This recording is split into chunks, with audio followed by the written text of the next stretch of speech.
Items on the agenda. First item is a wellness program update. We've got Ms. Roxanne Drew here with Northwestern Benefits and HR Director Ann Lee. Good afternoon. It's great to see you all again. As a reminder, my name is Roxanne from Northwestern Benefit. I'm your wellness consultant. As a reminder, we just wrapped up the Carroll County Health Risk Assessment campaign for employees to participate in. I am pleased to tell you that there were 191 participants. That's 35% of the population, which is actually really impressive considering it was a gift card raffle incentive. Generally, we see between 20 to 30% participation in a worksite wellness program. Unless there's a premium incentive or some sort of higher incentive, then you might see 80 to 90%. So I thought that that was a very positive outcome of it. As you know, many of you donated some of the gift cards that were incentives, so thank you for that. Overall, Carroll County, the average score of the health of the participants was 80.8, and Blue Cross Blue Shield's benchmark score was 82.8. So you're right around the average health, which is really great. When you flip your page to page 2, you see the self-reported risk factors. So this kind of gives us a good outline of the aggregate report from these members, kind of where do we stand as a population. From this data, we can then target these high risk factors with our worksite wellness programming. So on-site fitness classes, presentations, offering screenings, flu shots, those types of initiatives.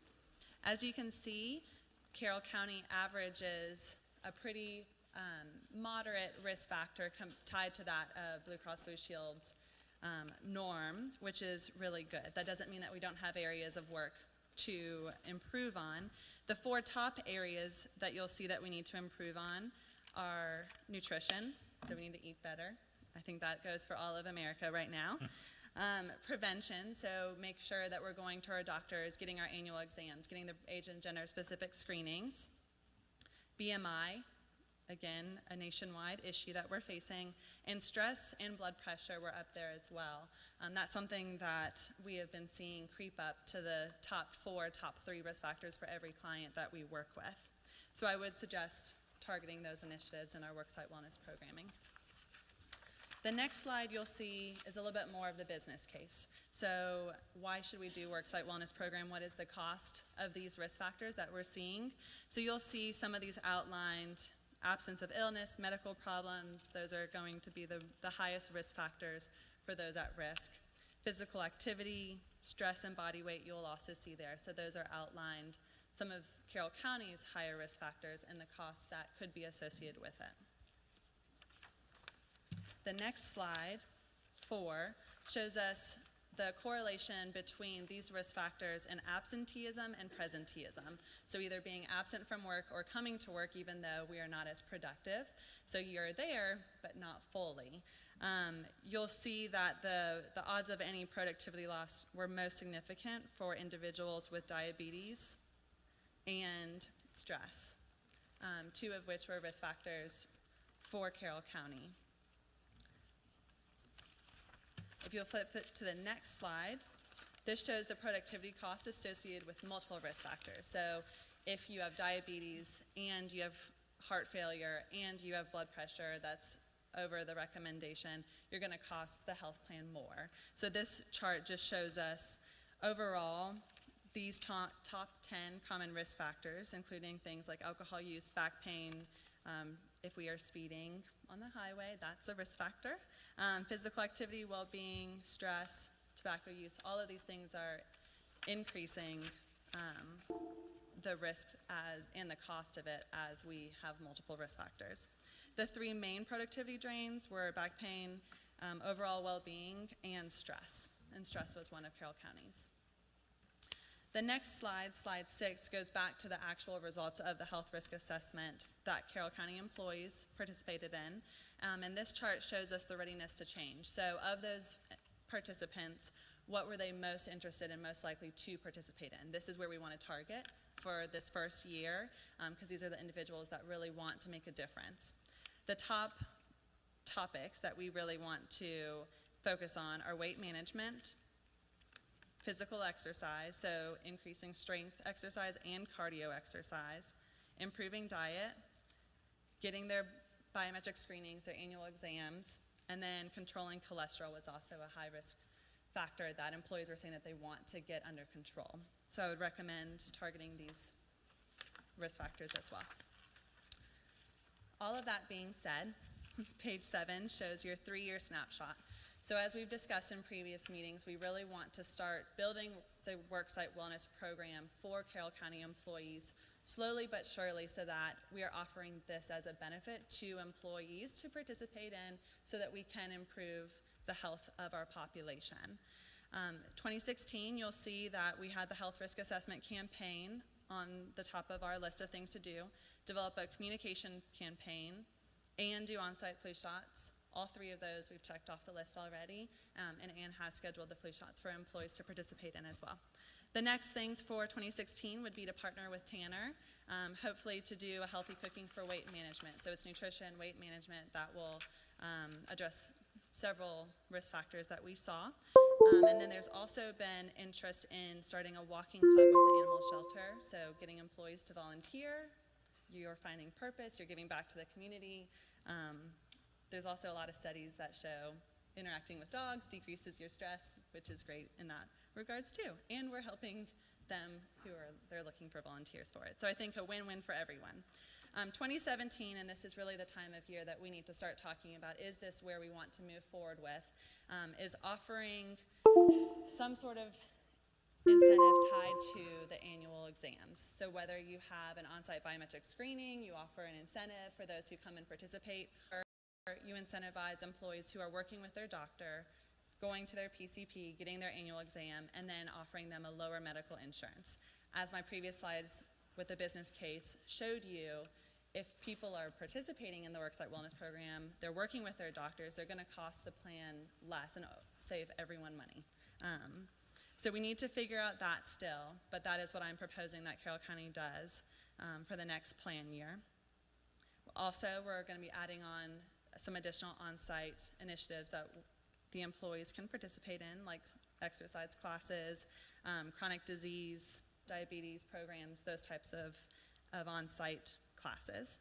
And then in 2018, it will really be expanding the program, continuing in my recommendation, a premium incentive for any employee who's going to their PCP for their annual exam, but also finding somebody who can run the Worksite Wellness Program on site, looking into who can be that cheerleader, that person who's going to all the different locations, making sure that people understand the program.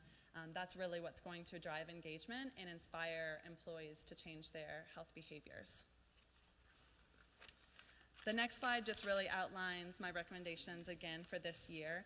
The cost of the biometric screenings, if you choose to do them on site with Tanner, would be about $22,500.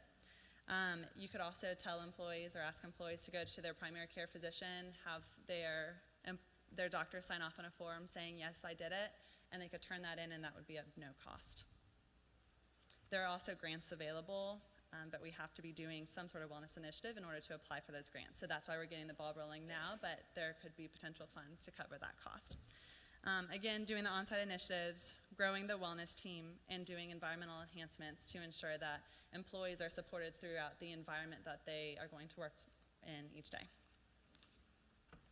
The final slide, slide 9, is a communication campaign plan. July, August, and September have already been completed with the open enrollment, health assessment campaigns, and flu shots. And then you see the remainder, and these are all targeting the main risks of nutrition, prevention, weight management, BMI, and stress. So that is more to come, and that is something that I create and then give to Ann, and she sends out, and we can hopefully help to educate the population through that line of communication as well. That's great. Overall, I think that it was a great campaign and successful one to see 191 people interested and involved in their health and well-being. So I applaud you all for the support and participation and the incentives. And not once did she just outright say we needed to lose weight. Not quite. You did it in a professional manner. In a very professional manner, yes. Well, I think it is a long-term plan. I appreciate you. We've been looking at a 2, 3, and 5 year, but I want to I know Commissioner North, Anderson, and Morgan worked on a specialty board to help make this happen and set us a long-term goal. And I want to tell them and go on record, thanks for helping finally get this kicked off and My pleasure. working with y'all. So, yeah. Any questions from the board for Roxanne while she's here? She's got a long drive back to Atlanta. Thank you very much. You're welcome. All It's my righty. pleasure. Thank you. Roxanne, thank you very much. Item number 2 on the work session agenda is update on communities in schools. We're going to call on Miss Cynthia Langley, Executive Director of Communities in Schools, and the better half of our well-known sheriff. Good afternoon. Good afternoon. As stated, I'm Cynthia Langley, the Executive Director for Communities in Schools. For you who don't understand what Communities in Schools may be all about, we are a dropout prevention program that we partner with the schools. We place an individual within each school site that we are partnering with who focus on our at-risk youth who are at risk of dropping out. And these workers, called site coordinators, focus on those students and bring services into the school, resources into the school to help these students stay focused, encouraged, and empowered to get their high school education. I would like to say that I appreciate all the support that the Board of Commissioners has given us over the past years. It has really helped us. We have really grown over the past few years, and we are doubling or almost tripling in size this year, thankful to the Board of Educations in both systems who have come to the table and who are meeting us 50% in our salary of our site coordinators. I would like to give you some information about last school year. We've case managed 178 students at Villarica High School and at the Carrollton Performance Learning Center. 90% of our students graduated from high school in the past 2 school years. That is a huge thing for us. These students otherwise, if not have been having the site coordinator working with them, have very well dropped out of school. A third of these students are the first generation in their family to graduate from high school. So that is a big, big deal for us. It's a big deal for Carroll County because it's very important for our high school students to leave high school with a diploma in their hands because they're more likely to contribute to the community with a high school diploma. As you know, and I'm sure you know, that at least 75 to 80% of the inmates in the Carroll County Jail do not have a high school education. So you're paying for it on the back end. So you're housing people who have education deficits, their health is in jeopardy, and so you're paying for that on the back end. We're glad that you are investing in the students at the front end. We had 1,338 students who were touched by our services last year. We bring in resources to the school that any student in the school can take advantage of. That may be school supplies, it may be health services, it may be college and career readiness activities, it may be college tours. Those are the different types of services that we bring into the school that these students can take advantage of. We served 222 parents last school year with our services. We brought in $15,200 worth of services into the school. Now that means that was of no cost to anyone. Those were services that our site coordinators went out into the community. And Carroll County, I know that you know, is a wealth of services and a wealth of nonprofits, a wealth of organizations and churches who are willing to step up and provide services and resources to these students. So we have brought in those services and linked those with the students who are in need. We also had the opportunity to work with 29 volunteers at both schools. I would like to mention that the majority of the students in the Carroll County School and the Carrollton City School combined receive free and reduced lunches. That means that we have somewhere in the neighborhood of over 12,000 students. I want to say that again. We have over 12,000 students who are living at poverty or below poverty level in this community.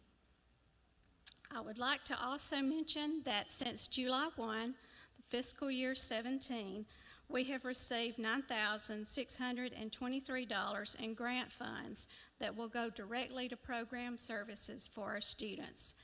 That includes backpacks, school supplies, health services, eyeglasses, clothing, tutoring services, anything that the students have, then this money helps us provide that for those students.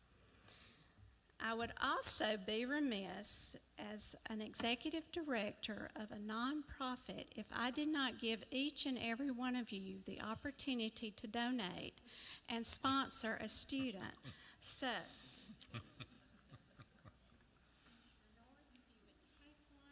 Pass it down.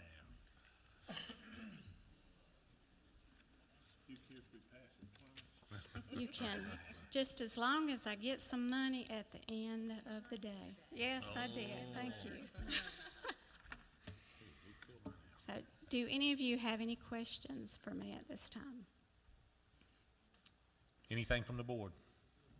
I would like to point out that we are the only organization in Carroll County that provides dropout prevention services to students directly in the school environment. That we are placing someone in the school environment to work with those students. So again, I thank you. Just thank you for what you do. Thank you. Even though sometimes it's hard to see the benefit, we know the value of a high school diploma. In many cases, they go further than just getting a high school diploma. And so we say thank you for fighting and pushing and Well, thank you. forcing us to do the right thing sometimes. Thank you. I would like to mention that this school year, we are adding Central High School, Temple High, Temple Middle. We've moved the Carrollton City position from the Performance Learning Center to Carrollton High School. By mid-year, we should be placing someone at Bowden High and Mount Zion High. Wow. So we thank you. Cynthia, Absolutely. the money that is donated as far as communities and schools, where does it go? Who manages it, and is it direct to you all? All money that is raised locally stays locally.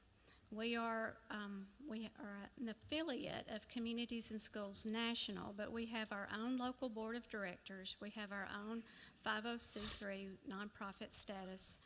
So all the money that's raised here locally stays locally and goes directly to the site coordinators and benefiting the schools. And Thank unfortunately, I manage the money along with the treasurer of the board of directors. We have a bookkeeper, and we go through financial reviews and audits every year. So, Thank you. Any other questions? Thank you very All right. much. Thank Absolutely. you.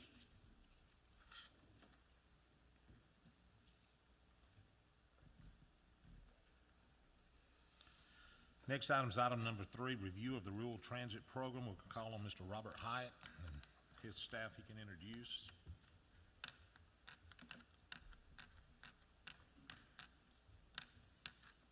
Good afternoon. I was coming back before the commission today. I know that y'all have been busy looking at options for local transit service, and we've been talking about it for a couple of years as we've done some exploration together. Just for reference purposes, I have brought a copy of the last presentation I made to the Board of Commissioners, along with a simplified one-page overview of what each entity's roles would be if you were to decide to proceed with the program. The only thing that's really changed from the handout from the program briefing from the last time is that if the county were to elect to proceed, we would be talking about fiscal 18. I believe when I was here the last time, we were preparing to prepare grants for fiscal 17. So in October, the Three Rivers Regional Commission will be working with GDOT to file our grant application for the fiscal 18 year, which would begin July 1, 2017. And if Carroll County were to elect to join the Three Rivers Regional Transit System, then we would need to know by October 1st of this year so that we can program the appropriate resources into our grant application. The transit service itself around our region, our primary uses continue to be for medical purposes, to help senior citizens be able to continue to live independently in their communities, and to help provide employment linkage for mainly a lot of citizens that work in the retail or service sector, to help them get access to transportation to either get employment training or to get employed and stay employed, and hopefully continue on with their education and training and certifications so that they can work to create additional opportunities for themselves. I have attempted to answer every question that I have received from the commission office, and really today I'm really here to see if you have any additional questions or comments. I have brought our transportation service provider, Mr. Risen, and we do have representatives from the GDOT Intermodal Division here with us today, and we're really here and available to see if you have any questions or comments or concerns over the next few days as you deliberate your participation. I have a question. Yes, sir. Sometimes when we see the word region, we create our own boundaries. And, we can draw it in the north, the south, the east, the west, all the way up to Atlanta, Cobb, or it could be the Judicial Circuit. So for the purposes of the Board of Commissioners, and I'm looking at this map here, what is the Three River region? Well, the Three Rivers Regional Commission is 10 counties. We go, our region spans all the way over to Butts County in the east, and down to Troop. In the handout, it's the first page with the map included that shows the transit systems. That is the Three Rivers Regional Commission boundaries. Thank you. How are you funded? How is Three Rivers funded? Three Rivers is funded through a combination of local funds, federal funds, and state funds. And our member governments, which are our 10 counties here, provide local funds that basically help the regional commission operate and provide some basic services to the governments within the region. So I think, we're looking at the process here, and I think everybody has kind of forgotten or doesn't remember the details of what was presented previously. And so I think we need to go back and where you got your information on what it would cost us, what the county would need to do, and that type thing. And I've got one question. On the region, Yes, sir. what is, if Carroll County funds this, the buses committed to Carroll County, would they cross out of Carroll County? Would they be going to Coweta and Hurd and those counties, or do they have their own? I know they're already participants. The service area is defined by you, so if you want the buses to stay in Carroll County, that's where they stay. We're operating under the assumption that the buses would stay in Carroll County unless there's some type of demand that would show that a bus may need to go to a surrounding county. But they're already participating, right? Coweta County administers its own program. Troop and Hurd do their own programs. and then all the other counties are part of our regional system. Thank you. Okay, so, to go back to your questions. It starts on that page where you're talking about, we're just trying to see what the county's investment is upfront Yes, ma'am. and, So, that type thing. in your handout, there's a page that starts that says local government participation. If we skip past the other graphics and the slides and, get right to answering your question. The regional system, administered through Three Rivers, each county that participates as part of our multi-county system, there's some benefits through participating in a regional system. One of those is we're already established with the staffing and resources that we need to administer the program, which would prevent y'all from having to do that. These counties that do their own systems, they have to fund their own management, their own staff. There's also technology investments and so on and so forth. So Three Rivers already has all of these things in place, and it's literally a seamless addition to our regional system. So essentially, if the county elected to become a member of the Three Rivers system, that's done by a resolution. I believe y'all have an authorizing resolution that states that if it's passed, it would state that you have a desire to be part of to provide public transit services in Carroll County, and do that through participation in the Three Rivers Regional Commission.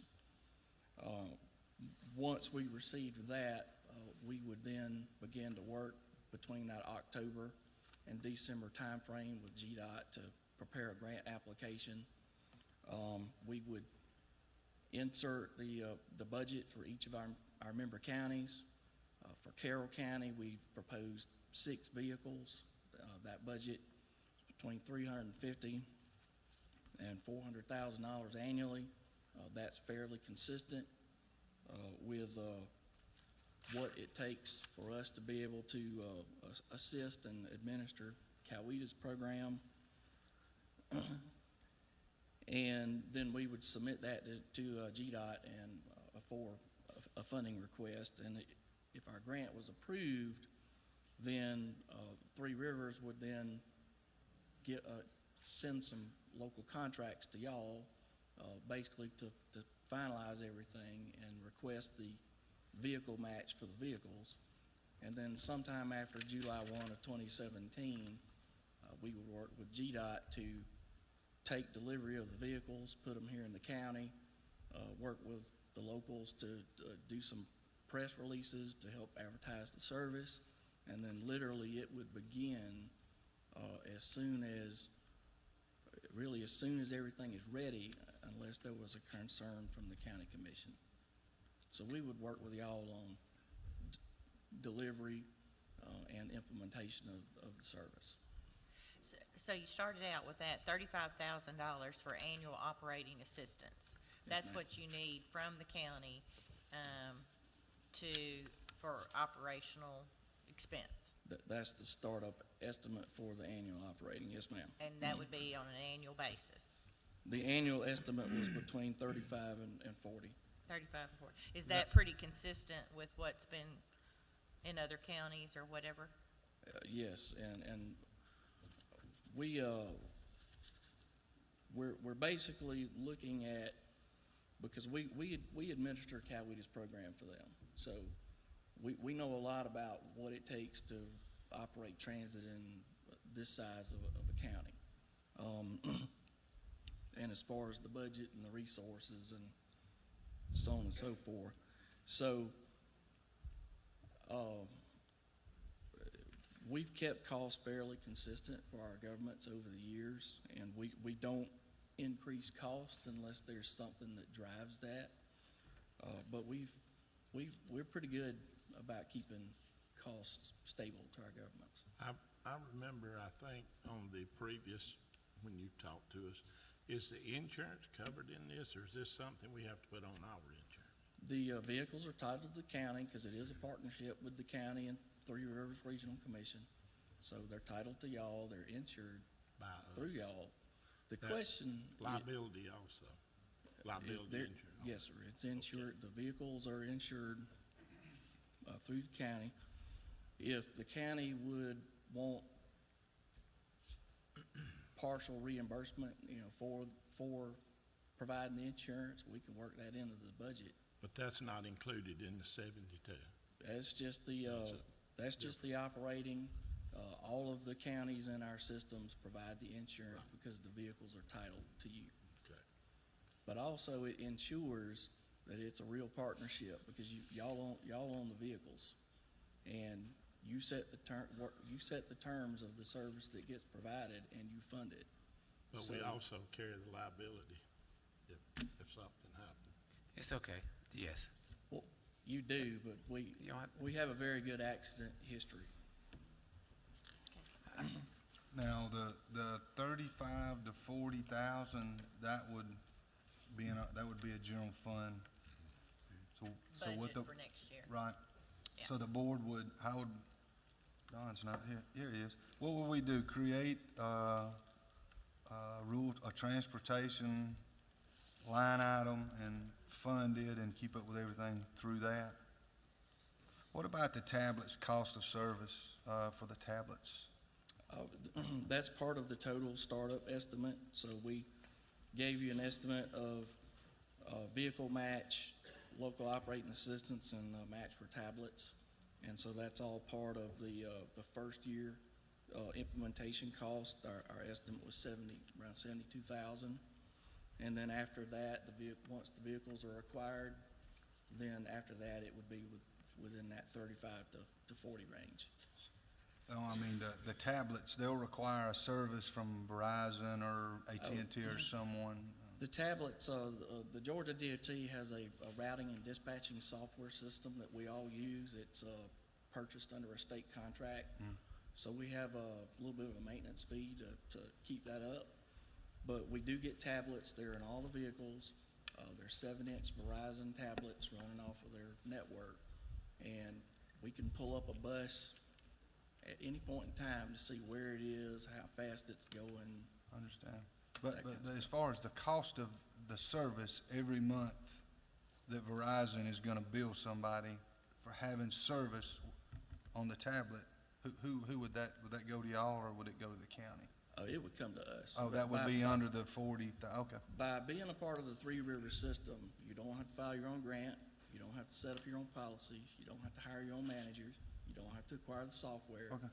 procurements, all that We stuff. just buy the tablet and then you take it from there. Yes, sir. You know, the last time we looked at this, the board was considering doing it itself, which required hiring someone, not including the startup. And I want to say the proposal came in at around 150 to 200,000. The person was already picked out, and we would have still been stuck with isn't the right word. We would have still had to incur paying someone full-time as well as the manual or the maintenance cost for every year. And so, I'm going somewhere. And so, when Cynthia spoke to the board, she pointed out the poverty rate of youth in Carroll County. Yes, sir. And kids don't become poor by themselves. That's right. They have to live in poor homes. And God has blessed me so that I am not poor. So statistically, based upon today's data, I wouldn't be in need of those services. Correct. But I do believe that we owe it to take care of the least of them. And I wish I could say I coined that phrase, but I didn't. So on behalf of the citizens of Carroll County, this is your third or fourth time coming to us to aid us in taking care of the least of them in Carroll County. I say thank you. Hey, Robert, I have questions, and I know there's several seniors in the audience. I think some of us really want to know the statistics, I mean, not the statistics, the logistics. I know it's a 24-hour service, so you have to call and book the transportation, Yes, ma'am. okay? It's Now, a I'm having a hard time figuring out how 6 vehicles, I mean, I guess it's like a bus system with the schools, but I want to be assured people are going to be able to get to work. So is somebody going to have to get on the vehicle like at 5 a.m. in the morning and go pick up 25 other people to get there by 8? Explain that part, because I think that's what a lot of people in the audience want to know.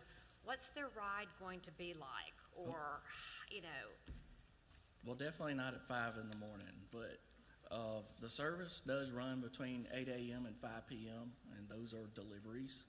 So if someone needs to be at work at 8 a.m., the bus would pick them up at some point prior, but it would not be that early. Typically, it depends on the county.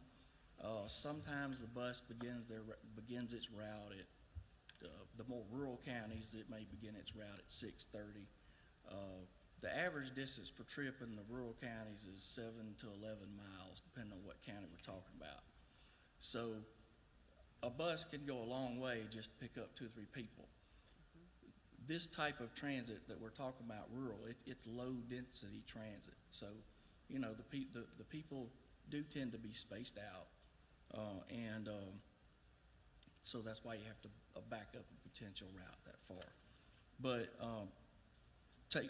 for instance, in Spalding or Coweta counties, the bus may start its route at 5:45. It may be picking people up every 5 to 10 minutes, depending on how far the citizens live between one another that are on the route that day. And then if it's got 8 a.m. pickups, it would pick up everybody on the route on its way to its first destination point. And so all 6 of them would operate in a similar fashion.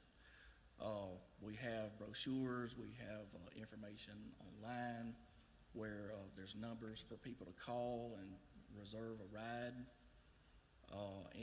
So when they do that in advance, we look to see if a bus is available based on the other obligations the bus has. And if we're able to pick them up at that time, we do. If we can't, we'll ask, is there another day or time that we can pick you up to take this trip?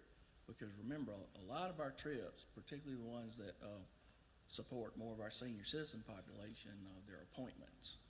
And we don't have a large turndown. Like in Coweta County, in 1/4 out of 6,000 trips, there were maybe 50 turndowns, and out of those, 2/3 of them were successfully rescheduled. That's pretty good for a county with over 100,000 people in it and 5 to 6 buses. So someone calls between 8 and 5. Now, is this Monday through Friday? Yes, ma'am. Okay, Monday through Friday. So someone calls a number and schedules an appointment. And then you determine with your bus routes, you know, what you can accommodate and what you can't. Okay. Then the charge per person. yes, that was my next What's question. the charge? Our recommended fee is for here is $3. So if somebody comes to get on the bus, they pay $3. Could you put your microphone up just a little bit more? Thank you. They would pay a $3 fee to go wherever they need to go, and then to come back, it would be another $3. So it's a one-way, $3 each way, $3 one way. Yes, ma'am. Okay. So when they book we- you, do they have to tell you they need to be picked back up? I mean, in the course of the conversation, if they're going to a doctor's appointment, they might want to ride back, they need to tell you that ahead of time. We do ask, yes, ma'am. Okay, and then how do they pay? Do they, when they get on the bus, is there a credit card, ATM? How does that transpire? We have the ability for them to be able to buy bus passes electronically, but other than that, it's like a cash base. Okay. Right Some people now. who don't have computers at home, I mean, obviously if we talk about the poverty rate, but or they're not comfortable with using They can pay technology. cash, and Okay. it's put in a lockbox on each bus. Okay, so cash, okay. Is there an age for children? I've had a couple parents talk to me about in the summertime, you know, they're working 8 to 5, and there's some great rec programs, but they can't get their children to them. is there, an age limit where the child could get on the bus and go by themselves? Our service parameters are, anybody under the age of 16 should be accompanied by an adult. If they're over 16, they can order a trip like everyone else. And that also helps with the liability. That's what I was thinking too. That helps with, liability, yes. Yes, ma'am. So the $30,000 that was, you have our total startup cost that, for the county for $72,200. Yes, And ma'am. of that, $30,000 is a capital match on the 6 vehicles. Now, that could come out of SPOSS, is that correct? Okay. So then the other would be a budget for next fiscal year of July 1st. So, although we may not have it in our budget right now, we could budget it for next We year. need to lay the plan and see. Yes, ma'am. Okay, 'Cause okay. this would But be, it starts July 2018, correct? So we're really looking at a year and a half, is that when? fiscal 18. Fiscal 18. Which is Physical 18, July of- July 7, okay, July Of 17. 2017. Thank you. And Right. we've got to understand, all we're doing is voting to allow him to try to get the grant Right. again. And he still has to go through his process and hoping that I know it looks pretty favorable, but you still have to go through that process. Yes, sir. And, I know that I'm here for transit, but Three Rivers also administers the Regional Workforce Development Program. I'm also the director of that as well. And access to transportation. We serve out-of-school youth, which is 16 to 24, not in school. Access to transportation for older youth, for our adults that are coming to get retrained and hopefully get certified to prepare for new jobs. The number one reason why people can't complete is access to transportation. And then from the other major trip purpose here, the number one call I get from Carroll County citizens when they do call us about transportation services is because someone either something came up and they temporarily cannot drive, whether for whatever reason, and they need help, or someone suddenly becomes a caregiver for, an elderly parent who can otherwise still live independently, but they need some help getting around. That's the number one call I get from Carroll County, and that's year-round. We have 13,000 students, college students. Yes, And I ma'am. know lots of cars and things like that, but I know that's a large population that we have. Because I was approached by some mothers on, they have a vehicle, the kids overslept, getting to school, I can't, can I use this to get them to school or whatever? So if the mother wanted to ride with somebody, I guess they could make arrangements for that if they were under 16 or something, as far as a round trip or something, Yes, ma'am. anything like that. Okay.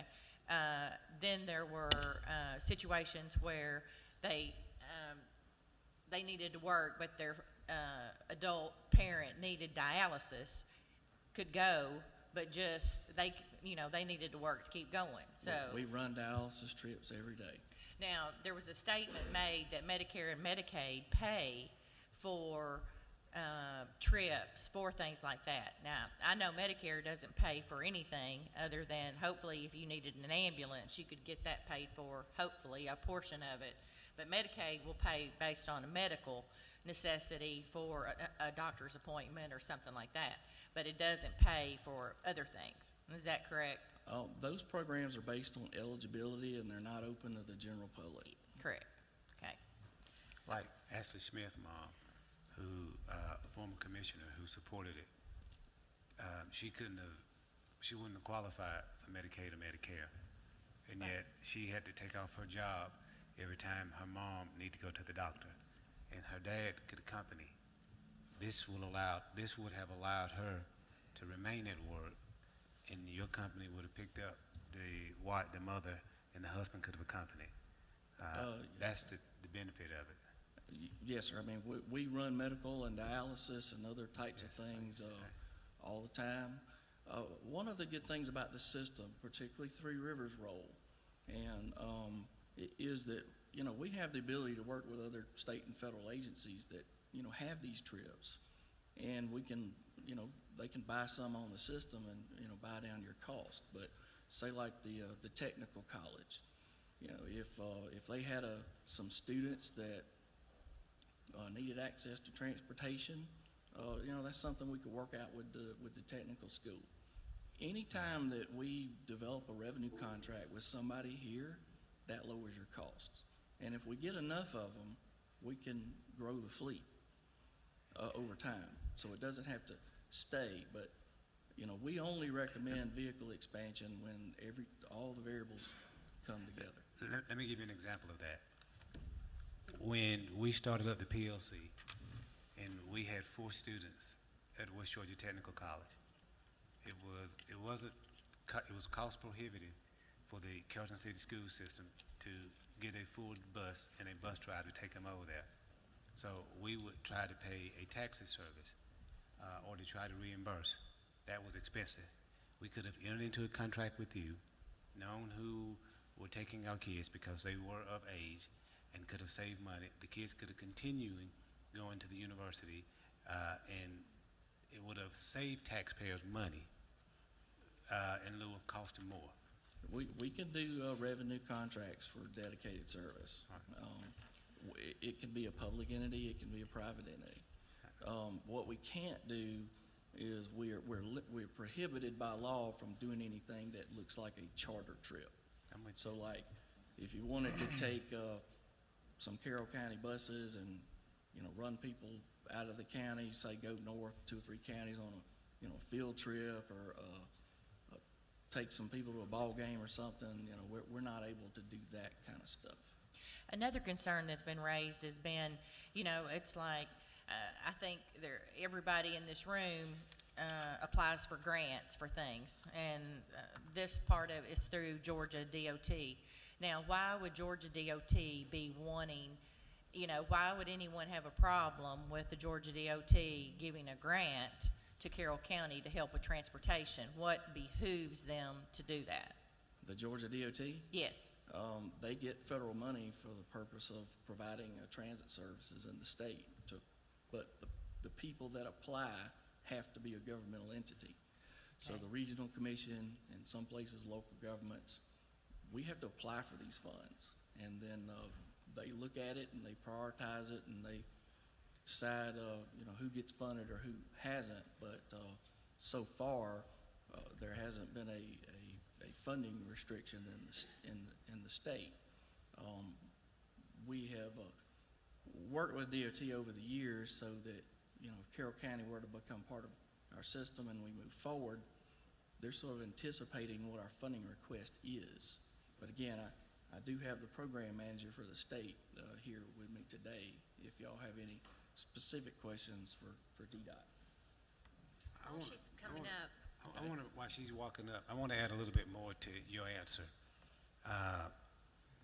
The rural transit is huge for economics in the state of Georgia. When you have a state our size and you have companies who are trying very hard to fulfill the workforce requirements, getting people to the jobs is important. And so whether you're taking AT&T and putting it out in a rural area, which requires government assistance, whether you're taking cable and putting it out for the first time, it isn't fiscally prudent, unfortunately, for the private sector to take something out to one house, which is why county takes and paves road out on dirt road. The same principle applies here, and eventually the population will catch up so that the need isn't as vast. But it isn't fair for those who choose an agrarian way of lifestyle to be limited to their fiscal resources because of transportation. So the Department of Transportation understands that this strengthens the state and local communities fiscally because it makes people become independent, because now they have access to choices and the jobs they want to work for. That's the catalyst behind it. I wish I could say, no disrespect, that it was really about people, and I believe it is. But the reality is, economically, it is good for the state. Good afternoon. My name is Jamie Cochran. I'm GDOT's Transit Program Manager. Our organization is responsible on behalf of the governor to administer federal funds and state funds under certain conditions for actually buying the transit vehicles that operate in rural and small urban places throughout Georgia. We have partnerships with organizations such as Three Rivers. We actually have over 80 systems operating in the state. Most people know us from our road and bridge programs and traffic management, but we have 84 plus rural systems, another 6 small urban systems, and Mr. North is exactly right. This is part of an economic development, jobs creation strategy, getting people to where they need to be for life-sustaining activities in smaller communities. So the federal government pushes funds down to the state of Georgia. We manage those on behalf of the federal government and work with local agencies.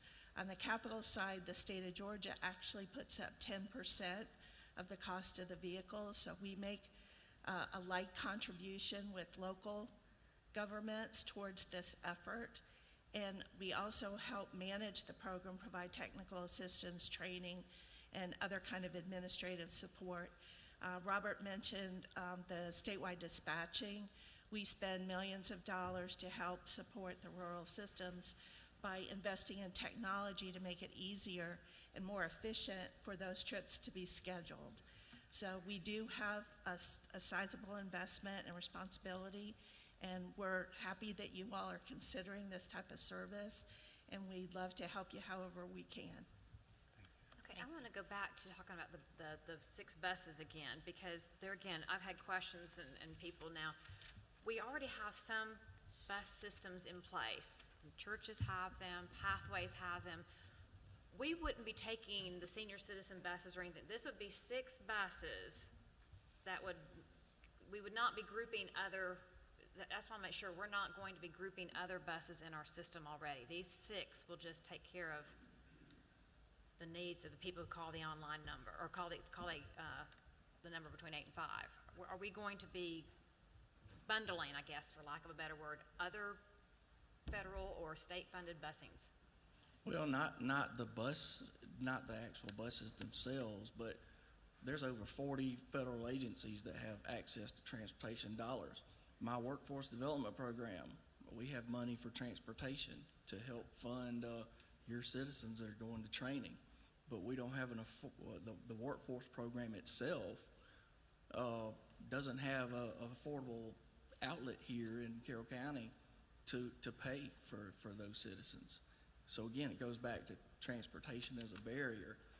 And if you've got citizens and a state or federal agency has got dollars to pay and they ride on your bus, that's still your citizen that is served, but you're not having to pay for that. That agency's paying the whole amount.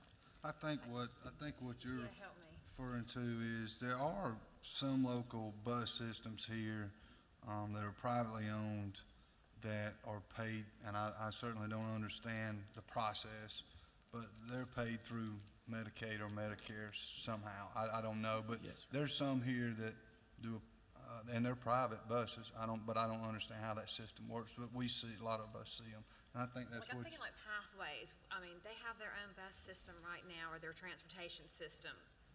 We're not, I mean, some other people, yes, could ride this, but we're not going to cut theirs off and make them have to do these 6 or vice versa. This is all I just want to make sure separate. this is all separate. No, I mean, it's Okay, 'cause these are questions that I have people Yeah, asking me. here's what we're doing. We're getting the speciality of the different groups confused. It's almost like you have communities and schools who works with dropout rate. You have the Boys and Girls Club who serve a different need, and you have the circles, what is it? Circles of Life. And they all have their specialty. I'm gonna get it right eventually. But my point is that the Pathways have a specific need that they're addressing, Okay. which is different than this I one. just want to make And sure we're not sometimes what- bundling all these Yeah, things sometimes together. what happens is others get it confused. Some wanted to be confused on purpose. But the reality is there are specific needs that have to be addressed. What they're attempting to address isn't being met. And that's just a reality. And if someone says it is, they are what we call bean counting. They're playing with the data. This need isn't being met currently in Carroll County. And I'm embarrassed that Harris County beat us by 8 years. Well, again, in the state, it's called coordinated transportation, and Commissioner North is, exactly right. Some of these agencies, just due to federal rules, they have money, like say the Medicaid program. Medicaid money comes from Washington, hits Georgia, and then Georgia bid that out to regional brokers all around the state, and those regions are like 40 counties each. That broker, if they could approach us and ask to see if to buy some trips if we had capacity. That's something we could look at, but they don't have to. And so that's the thing. There's some agencies that are delivering services that just due to the federal rule set, it's not conducive for them to want to ride on Carroll County Transit. But then there are some agencies who do have some opportunity. I mean, maybe there's a process for maybe some pathways of clients to ride on the bus. They're still your citizens. A state agency's paying for that, but we wouldn't just put 6 buses out here and then take all of what's going on in human service world and transplant it completely on your buses. It's a coordinated system, so we're doing a little bit of everything to keep your costs low, because otherwise, to do this same kind of service, the bids go back to what Commissioner North was saying is you're talking $200,000 plus to operate a system that would literally have to do the same thing to keep costs down. Now, I know there was mention made of Medicare and Medicaid are being paid for that, and that, you didn't want taxpayer dollars. I think that's federal money that's come through, same thing, correct? If the dollars are taxpayer dollars. A lot of the dollars come from the federal level. Right. But again, in some places, one of these federal programs, they might give you $5 and say, all right, you figure out how to get transported around Carroll County, and we're going to give you $5. And there's no option for that. If you had public transportation, they could buy a bus pass, maybe kick in $1 and get a round trip. I mean, I'm just using 5 as an example. Where we have the opportunity, we want to help your citizens with access. So there's different ways these agencies can help pay for it. It's still your citizen, they're still getting service, but we have to balance everything. So, again, it's a good coordinated system, but ultimately, we'll tailor your system to whatever you're able and willing to fund. Okay, I have just one last question.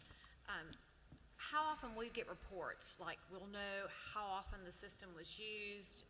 Will we know what the purpose was? How often will we get those kinds of reports as a board so we can, I guess, know if we want to continually maybe we find out it's not needed, but my whole thing is how often will we get these reports so we can really study and to make sure we are meeting the needs or that the buses are full? We'll provide you with quarterly reports. What we do is we'll give you like a one-pager that'll tell you how many trips, what the buses are averaging. We'll even tell you the distance per trip, because that's how I know, because we compile those things.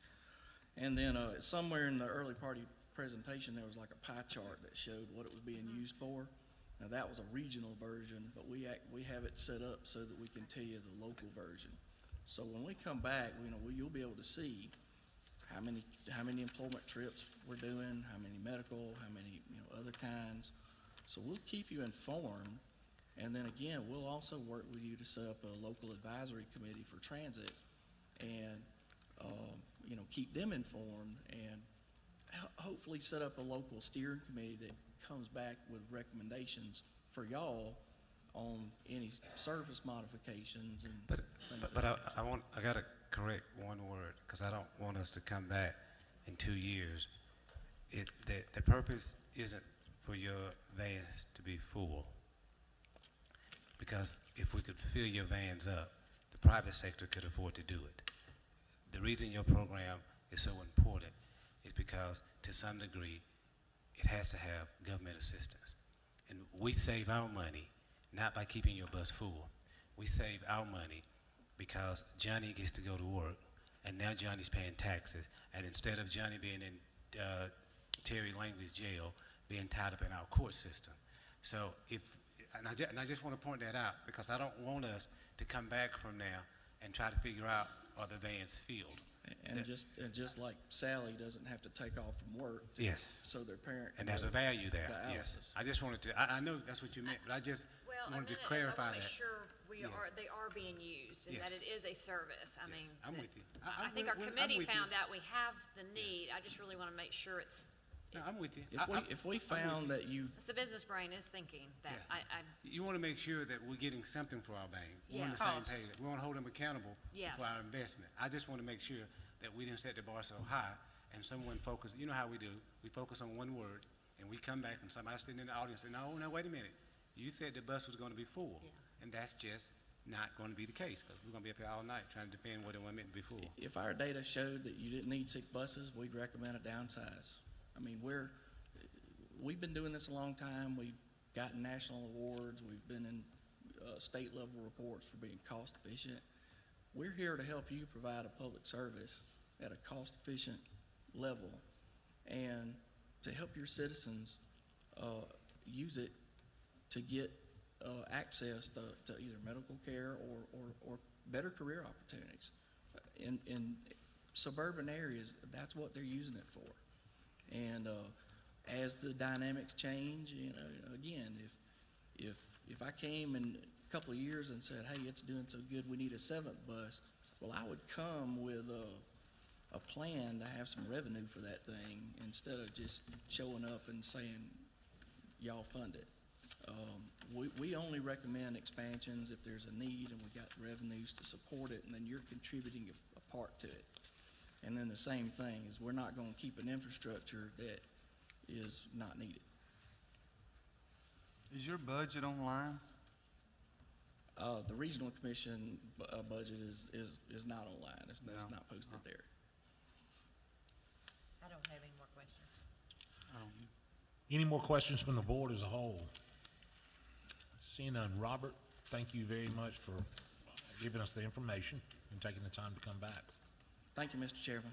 I do have a couple things I want, not regarding Robert, but thank you Not for your time, addressing. but to the board, and, I don't want to get in a debate up here with this, but I just ask that you look really hard at prioritizing the funds that we've got. This is 75 to start, 72 plus to start this year, and it's going to be 35,000 to 40,000, and that's what I heard from.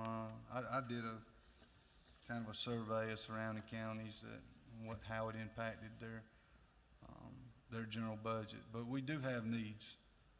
In particular, we're about to build 2 firehouses that are going to be in several of our districts, and they're going to be unmanned. Nobody at home there. So I just ask that you prioritize this. And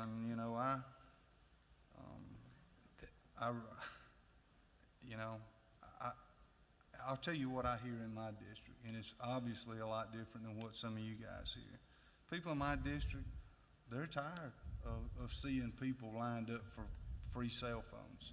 They're tired of going to the grocery store and buying hamburger meat and somebody in front of them with a buggy full of grocery that's free food. And when you tie on public housing, and now we're talking about public transportation, it's incumbent upon our society as a generation to understand that government is not always the answer to everybody's problem. Those answers come at a cost from somebody. And I felt that way the last 3 times this has been before us. I certainly feel that way this time. And I would ask that some of you who wave the conservative banner during election time, I'm going to challenge you that you got an opportunity now to act like a conservative. it's unfair to start off with a statement such as, I don't want to create a debate, and then espouse your political belief, and then expect everyone else to sit silently so that those that are here and the media can buy into the introduction. You just created a debate. Okay? I'm not gonna debate. No, I listen to You you, just say so you- now my turn. Go ahead. And it isn't fair to our community to tie Carroll County into what we see on television in Atlanta. So when you see people on Carroll County in line getting free stuff, then you have an argument. I'll let let me you know finish, right let me where finish, that happens. Let me finish. You know, it is difficult when you try to do the right thing to provide for your family. You don't know what that feels like. I know you say you do, but if you did, you would be a little bit more sympathetic to everybody else. And this isn't about conservatism. This is about giving people an opportunity for the American dream. If I need transportation and they're going to provide it, what is it? Why does liberal and conservative have anything to do with this at all? If you don't like it, don't vote for it. But don't take the citizens of Carroll County and making them think this is a national debate or a local debate. It isn't about that. The entire board is conservative. And yet, because the majority supports it, you want to make a spectacle of it by bringing in national politics. That is unfair. It isn't healthy for Carroll County. It isn't beneficial. You're getting church people upset thinking we're doing things that are contrary to what we're supposed to do. That's more harmful to Carroll County than what he's doing. And you have access to all the data. We put together a study committee. They looked at it. They came back with a recommendation.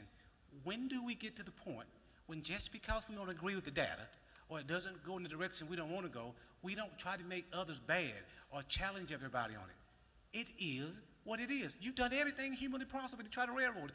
We have prolonged this for 2 years, giving you an opportunity. And people are losing opportunities. That's not fair. That's abuse of a system that's designed to be fair. So what about all of those who met? And the time they put into it? I wasn't gonna get into debate. Yes, you were. You But started it. no, I was gonna make my statement go on. That's a debate. I challenged some of the people who called me that were on that board for us. I challenged some of their numbers to prove them, and I challenged some of yours tonight. I'll tell you this, there's not a county where this has been implemented that the crime rate has dropped. There's not a county that's been implemented that the graduation rate has increased. There's not a county this has been implemented that a lot of the things that you guys discussed, it helped. And those are resources polls that citing? y'all What are you used all basing that on? evening. The problem with the media, That's spinning is what the that is. problem is anybody can say anything and they're considered to be credible. Where are you getting that from? What are you basing that on? When you say that there's not a community that this has been beneficial, where's that coming from? But because there were claims that there were. From where? From your conversations with this study group that brought back private conversations. Weren't you on the committee? Not you, I'm sorry. I'm horrible with name. Michelle. What, no claims like that. So where are you getting this from? In a phone conversation with one of them that was He on had there. one person on the committee that was against it, so that was his appointee or whatever. Anyway, the other thing let's is, just get your into the district debate, includes a large portion of at least 11,000 people who are registered voters, or, because each of us has 11,000, and you have 250 or whatever that you talk to in your little area, but if you come outside where your district comes, all the way up in front of Fairfield and everybody else, those people want transportation. Now, I don't know who you're talking to, and had people call me today that were from your district that lived right down in there where you live, but the people outside Fairfield want transportation. So, anyway. I would encourage them to call their district commissioner. I'm sorry? I would encourage them to call their district commissioner. Well, I mean, that's the guy they need to influence. Any more questions from Mr. Roberts? Mr. Chairman, I would just add a comment that the Carroll County Long Range Transportation Plan that y'all completed in 2014 does discuss development trends, aging trends, employment trends, and it does discuss public transportation. There was a survey done. A lot of the responses actually mirror the same type of conclusions that your local advisory committee came up with. And so I don't say that to get in the middle of any debate other than to say that, you know, that was vetted countywide, and that's a good document. And, you know, it discusses the need. And if anybody wanted to look at it and weigh that against what you've heard over the last 2 or 3 years, I believe you'd find that document validates the discussion. Called the Comprehensive Plan and Quality of Life. Mr. Chairman, Any other questions? I have one more. Yes, sir. And just for the record, for those that are here who have a perception one way or another, I grew up in government housing. And in part, it made me who I am, a law-abiding, upstanding citizen. So it does work. And so it is easy for us to judge. I went to a public school paid for by taxpayers, and I wouldn't be who I am without it. So it does work. And if we continue tearing down everything that the government does, when I pick up the telephone to call 911, it is government. Everything that the government does isn't bad, and we can't continue to buy into that it is bad. It is not. It does a lot of good, and this has the potential to give others the same opportunity that I received growing up in the projects of Carrollton. Robert, one last question. Yes, sir. What is our out on this? Isn't it an annual opportunity that we don't have to renew? We're not locking into a term frame. Actually, we give you a lot of flexibility. The authorizing resolution for your consideration just simply states that if you decide to no longer participate, that you should give us a 60-day notice, because what that does is that would give us time to draw down the service, and the vehicles would have to go back and be turned into the state DOT. Okay, thank you. Any other questions for Robert? Once again, Robert, thank you for the time and approaching us. At this time, I do want to recognize the committee, those that are here. Michelle Coleman served as chairman. Thank you for your work. I think John Leibowitz here, Donna Lackey served on it. Thank y'all for taking it. It has been a long year. I think the position of the board is prioritize and affordability and determining what we can do right now. But I thank you for the hard work and everybody's participation, and thank you for the committee. Thank you. That being said, we're moving on to item number 4, Carroll Tomorrow update. We'll call on Andy Camp, Vice President, Economic Development, and I think he's got, staff, Daniel Jackson and Donna Lackey. I know they don't need a big introduction. Thank you, Mr. Chairman, and Commissioners, don't be alarmed, there's 3 of us. We'll try to be respectful of your time and be brief. You know that Advantage Carroll 2020 was a successful campaign. We now have a plan to carry us through 2020. We have the commitment from investors to fund Carroll Tomorrow through 2020. Carroll County has always been supportive since day one of Carroll Tomorrow and continues to be. We appreciate that. I do want to say that you guys are a wonderful partner in the work that we do. You have been in the past and continue to be, and that's important. We appreciate that. Also, I would remind you that your chairman, Marty Smith, also serves on the Carroll Tomorrow board, and we did just have a board meeting that was pretty thorough about a month ago and got into the details, which we'll try not to do tonight. We committed 6 years ago to do a quarterly report when we did Advantage Carroll, and now that we're doing Advantage Carroll 2020, we'll continue to do that. Knowing that everybody gets bombarded with information, we tried to make it an easier read. So now it mirrors the Advantage Carroll 2020 booklet with more graphics and less text, and hopefully that'll make it easier. So what we have brought to you this evening, we've mailed it out, but in addition, you have a hard copy of the second quarter report. So Andy, who is our Vice President of Economic Development, is going to cover Economic Development and Community Development. Donna Lackey, our Senior Vice President of Business Development, is going to talk workforce leadership and Burson Center, and we'll try to do it all quickly for you. Andy? Thank you, Daniel.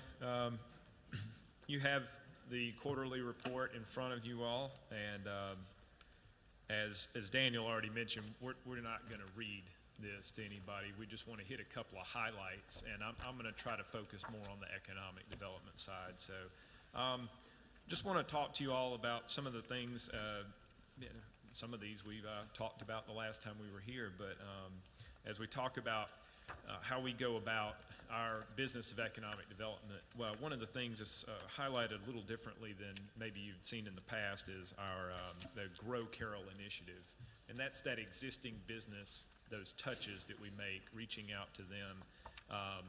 You know, the one example was the project that we were here with you last month. That was a result of contacts made with the company and a relationship that we forged with them over many months leading up to that opportunity to expand in the community. But also is about trying to get employment fulfillment. As we know, everyone's looking for great talent, and we just want to make sure that we're not only solving problems or helping resolve challenges that may come up with the local business community, the ones that are here, but also helping them fill those jobs that go vacant. And we do that in a variety of different ways by connectivity through things that Donna mentioned with the workforce development, but also in the schools, and also working with the Department of Labor and these employers to make sure that they're getting the best opportunities they can, so someone doesn't go without a job if they meet those requirements and they want that opportunity.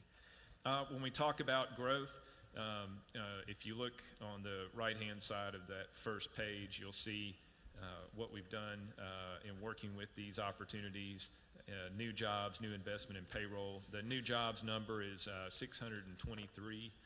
That's at the end of the second quarter. And then the new investment is $24 million, again, at the end of the second quarter. And those are things that are new to Carroll County. Also, if you look on the next page, we've got a couple of photographs there and a graphic, and those are the things that I wanted to end with. You'll see a guy wearing a bright orange vest, or maybe that's yellow. This is because when we were visiting the Port Authority down in Savannah, we had the chance to take our region down there, and we had several people see that in activity. It's 1,200 acres, something that really is fueling economic development and growth in Georgia. We have a lot of companies that look to connect to that as they bring product in or as they send product out. This was such an important part of the state strategy that we wanted to make sure that our region understood what was going on there.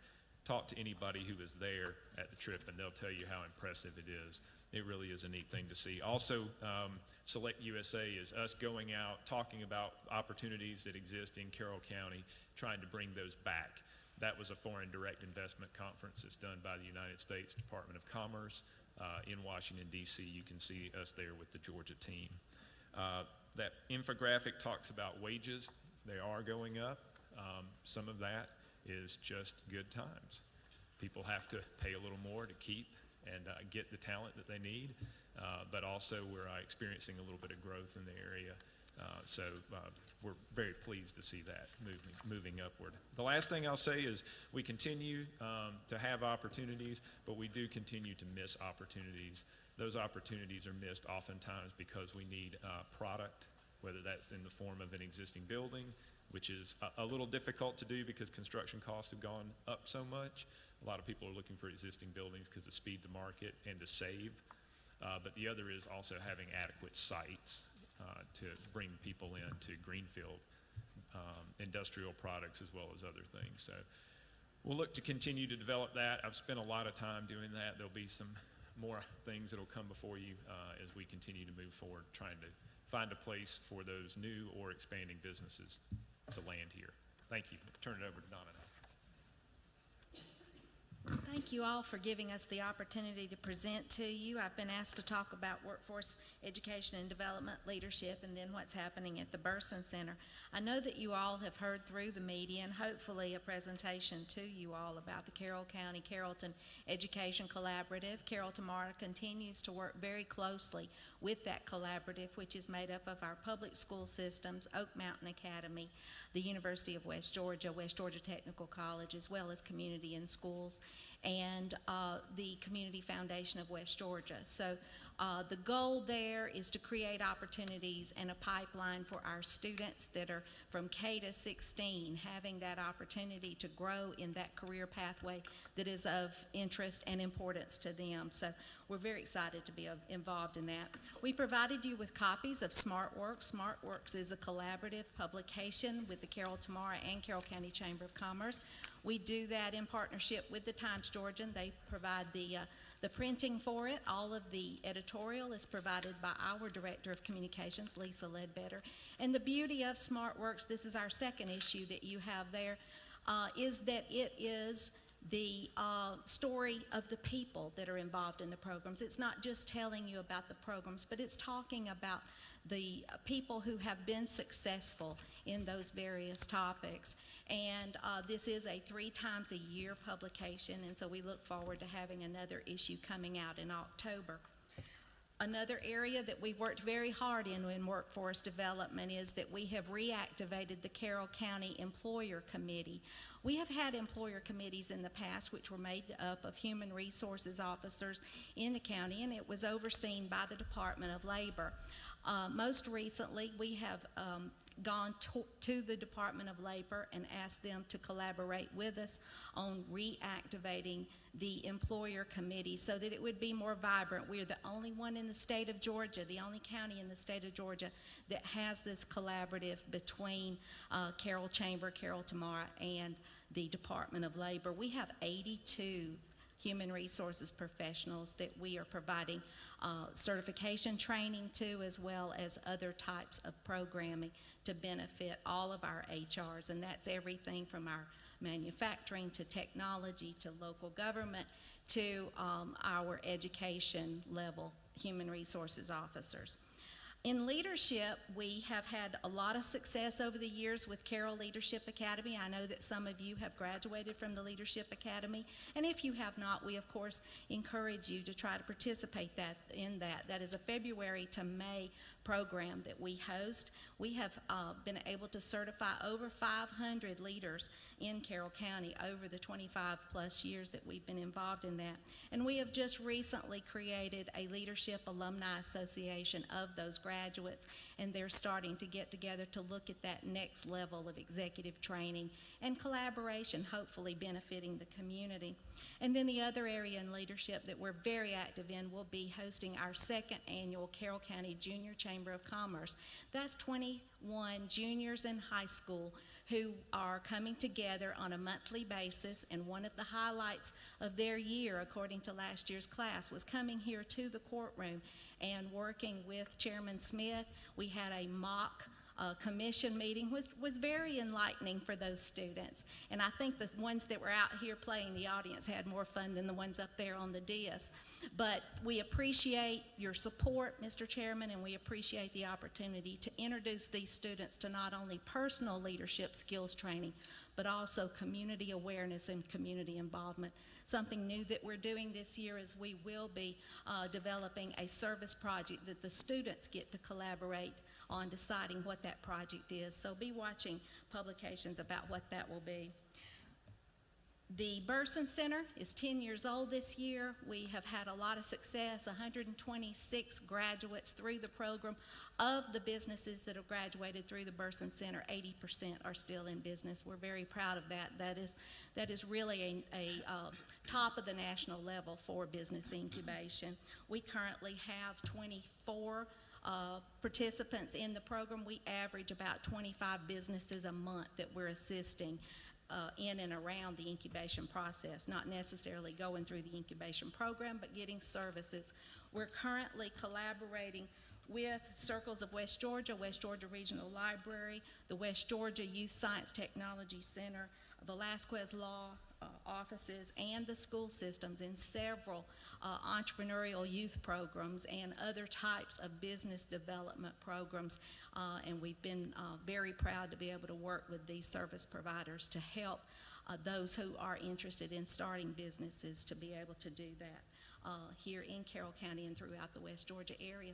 Again, it's a pleasure to present to you, and thank you for your time. Donna, thank you.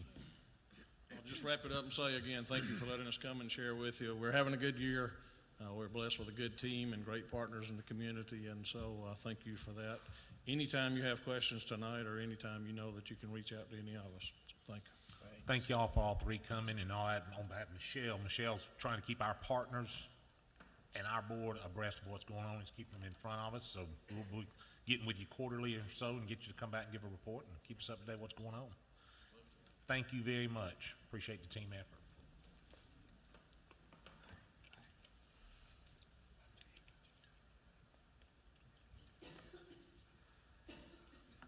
Next item on the work session agenda is number 5, update on property review.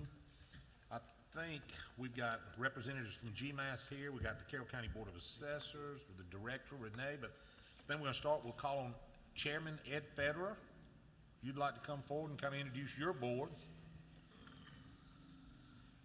And then the director and GMAS give us the update, however you would like.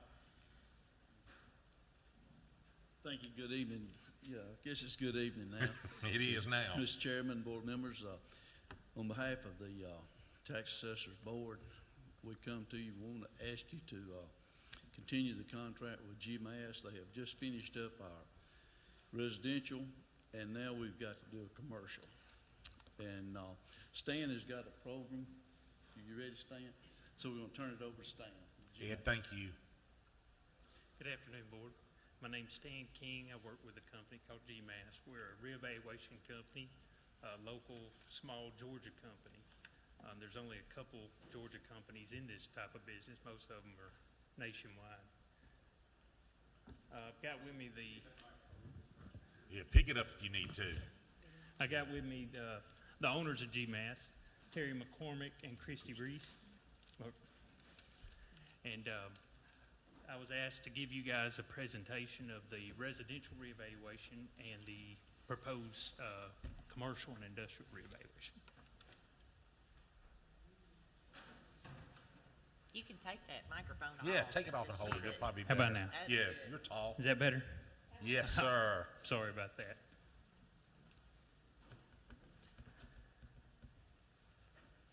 All right, so the purpose of the reevaluation for local government, the main reason is to uniform or equalize the property tax distribution amongst the taxpayers, making sure everybody's paying an equal fair share of taxes.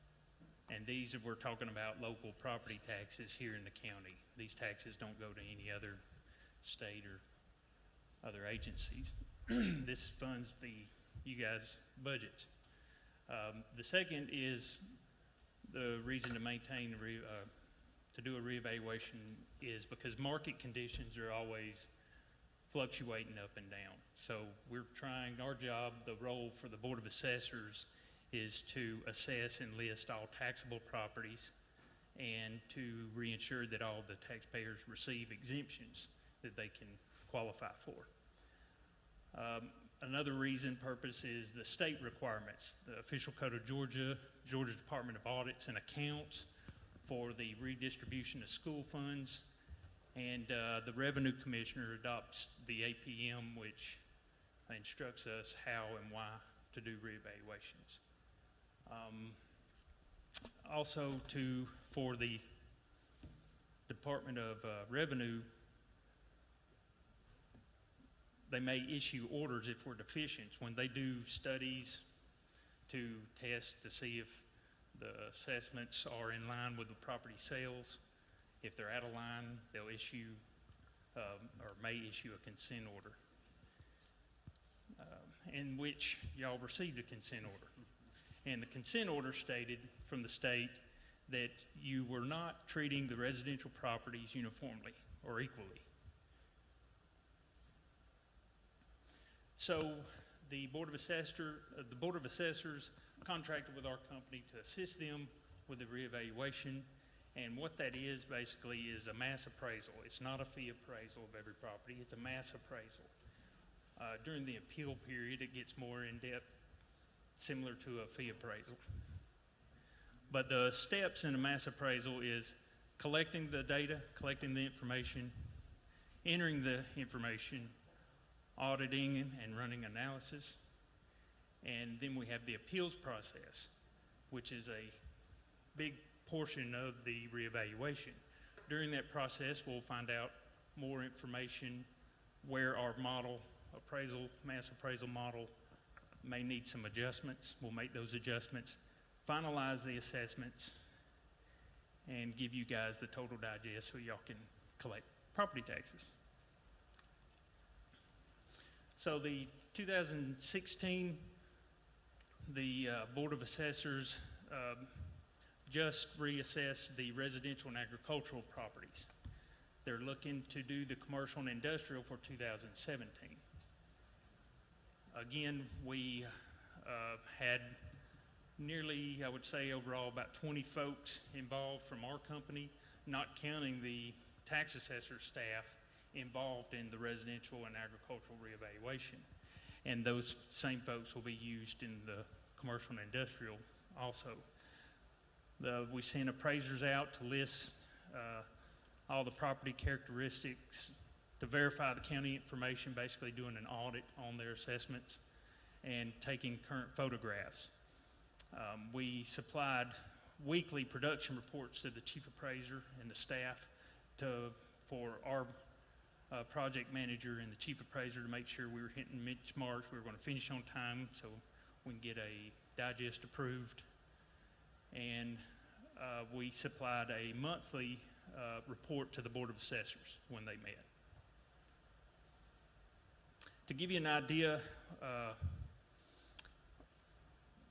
the different classes of properties, what they look like, I put together a couple pie charts. The one on the left is the total number of parcels included in residential here, which makes up the bulk of the properties in your county. You can see this second largest is agricultural, the next is commercial, and then the smallest number of parcels is industrial. But if you look at the actual value of that, you can see that the residential goes down, the commercial goes up drastically. Now, this is not revenue by no means. This is just the value of the property at the time we performed this study. Agricultural value actually went down, industrial increased. Again, these are not anything to do with revenue, it's just value of the property. This does not take into consideration any type of exemptions.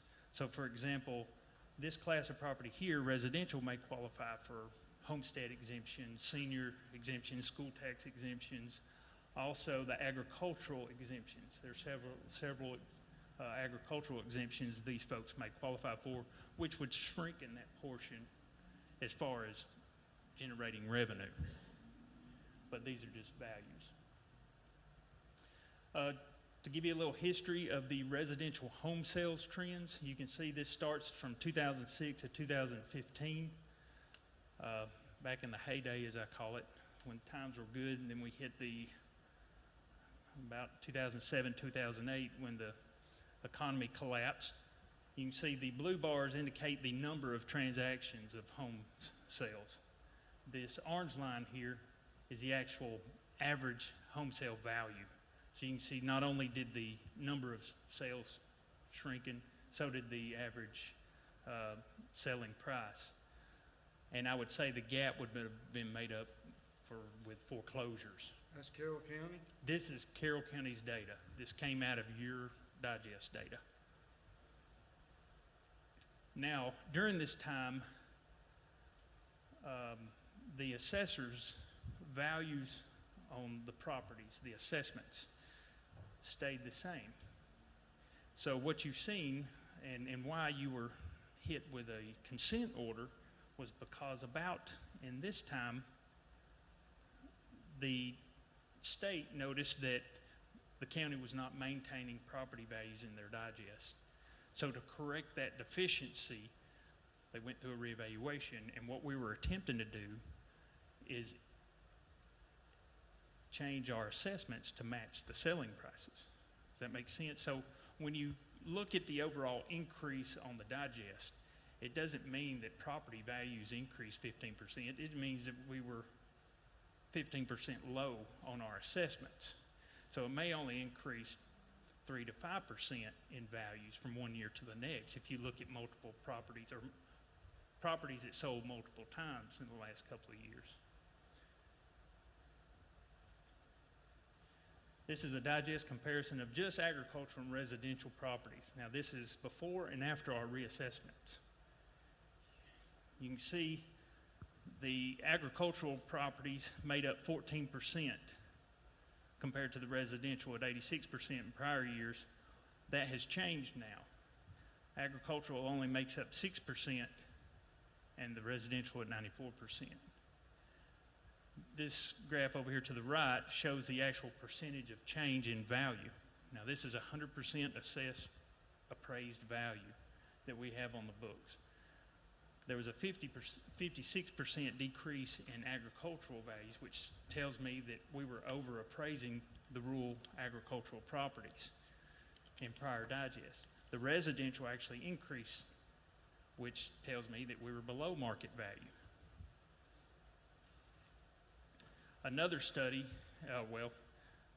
going back here, you would think that's a huge drastic drop in the digest, but because the agricultural properties is only a small portion, it really is not affecting the overall digest. You'd still see a total increase, even with that percentage of decrease.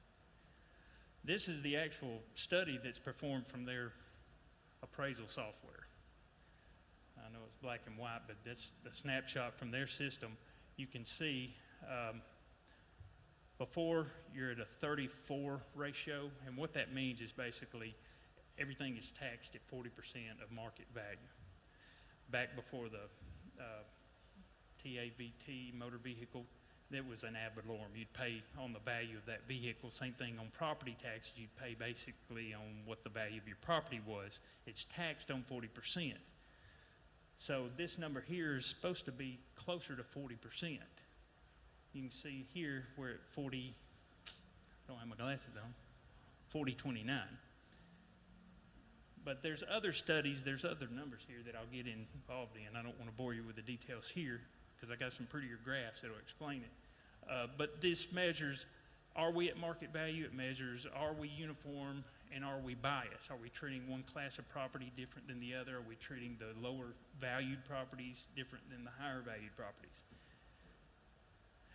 This is a pretty good graph of showing before where the sales hit. If this red line indicates what the actual market value is on property, the green dots here represent what the assessments was. This is after. So we've taken all of these outliers where the property sales were and gotten them closer to what they actually sold for. Another graph or another way to look at that is a bullseye. We have to get the majority of the properties that sell within a certain, closer to that bullseye, that target. And in prior years, it wasn't. We had way too many outliers. Here's another one that shows the Department of Revenue's minimum and maximum range for that median ratio. This was the prior year, and this is the current year, or before reval and after reval.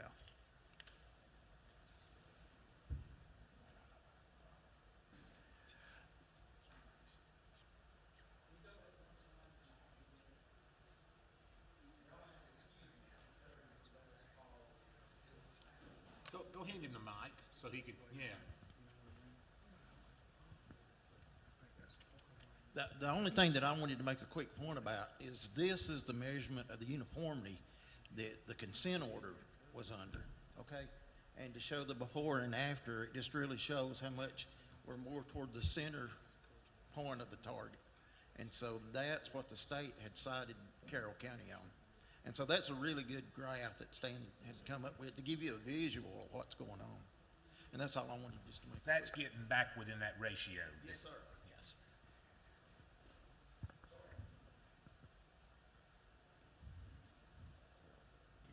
Yeah, I mean, those are actual sales.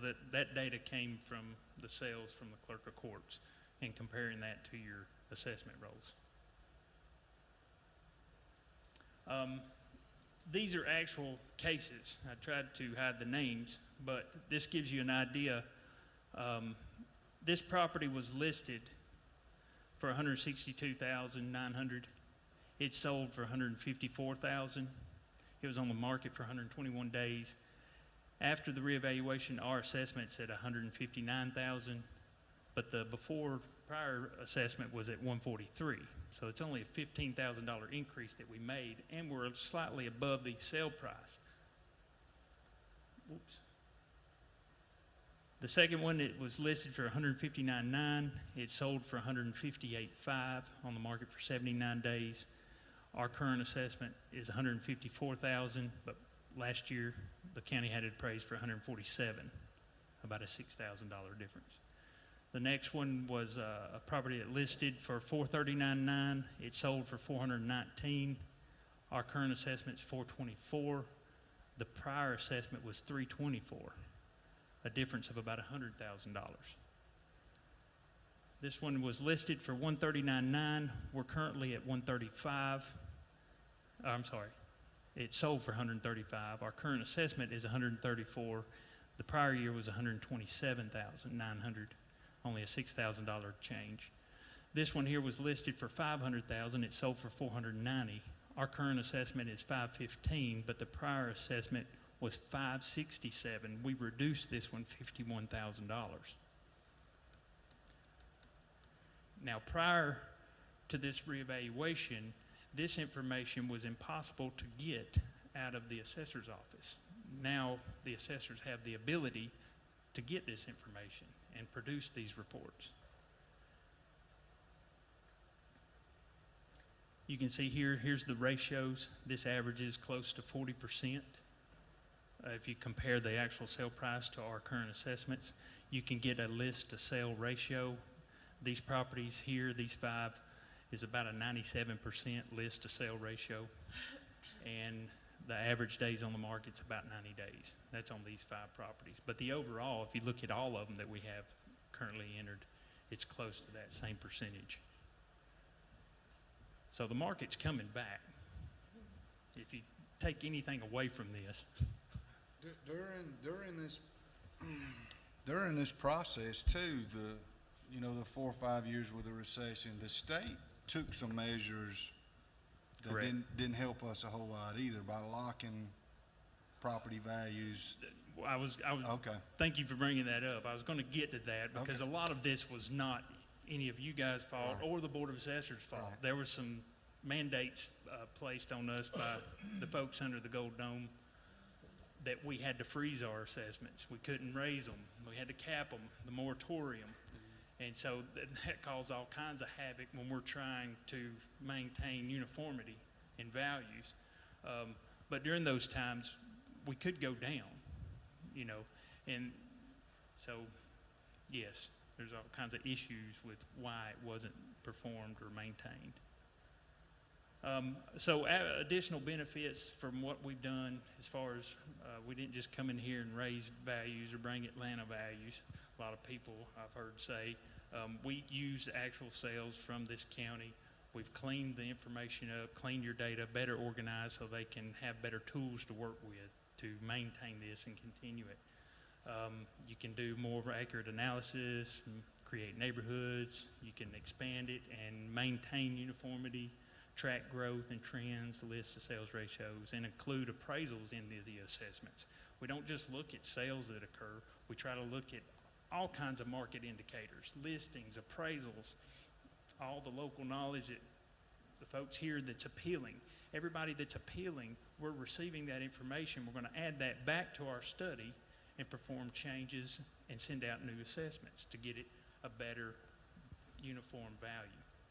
Would you keep your microphone up close? Sorry. That's all right. So How about we can now? hear you. Good. Another thing is we created these customizable reports that the county can use. This is a good example where this is, happens to be one subdivision. All the houses are similar, and what the appraisers do is grade the homes a certain grade to make sure they're all the same grade. This is an example of all of these are the same grade except this bottom one here. So they can pull this report up and visually see inequities and fix those on the fly. It was hard to see before without these reports. Residential comparable reports. Like I said, this is a mass appraisal process. We build a model. You assume that everything would fit, but it's not. Every property is different. The assessor's goal is to try to make a model that will appraise everything. It doesn't always work. We're high on some sales, we're low on some sales, but for the most of them, the majority of them, we've hit that bullseye. During the appeals process, the values become more like a fee appraisal.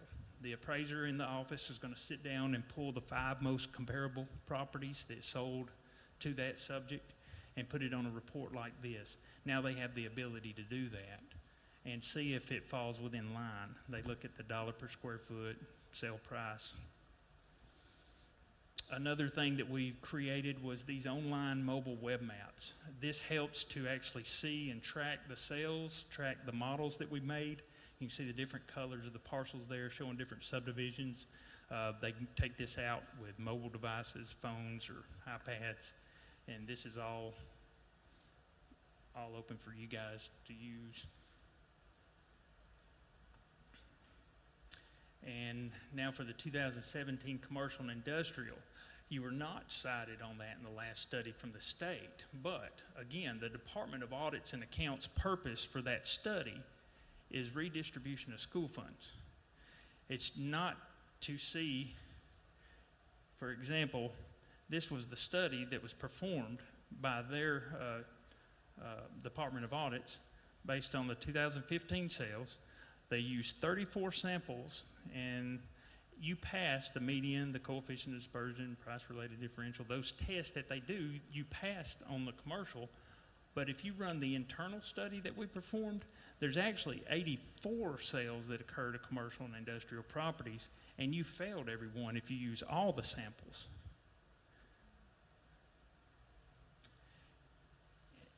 If you use all the samples of properties that sold to commercial and industrial, this is the actual assessments of those classes of properties.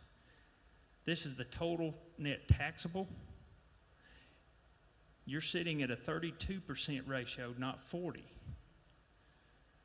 The projected ratio, the actual calculated digest is a little over $1 billion. If it was at 40, at market value, your proposed digest should be, your projected digest should be about 1.3 billion. Now, you're taxed at 40%, so if you take the difference of the two at 40% and multiply, because I'm just here with the Board of Commissioners, this is the county portion that you're losing revenue on the commercial and industrial properties every year. And every year that number will change because values change. You're going to get new industry in, you're going to have some close, you're going to have property values increasing and decreasing. But that is the current ratio and the current net taxable values. Yes. That would be revenue. This is a live example, and I know it's hard to see, but this property here in prior years, since 2013, was valued at $900,000. In 2012, it was at $1.8 million. It currently sold for $1.4 million. Our assessments are currently at $900,000. This is another one.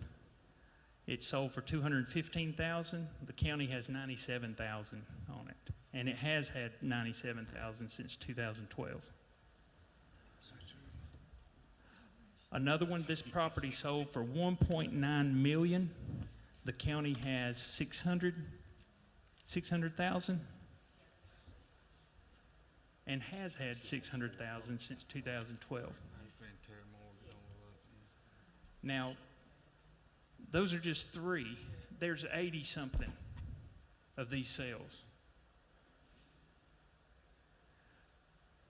So if you're looking at uniformity, and it's easy when folks come in, when we look at it in the office, we want to make sure that every taxpayer along that road or in that subdivision or in that area is paying equal assessments based on the value of their properties.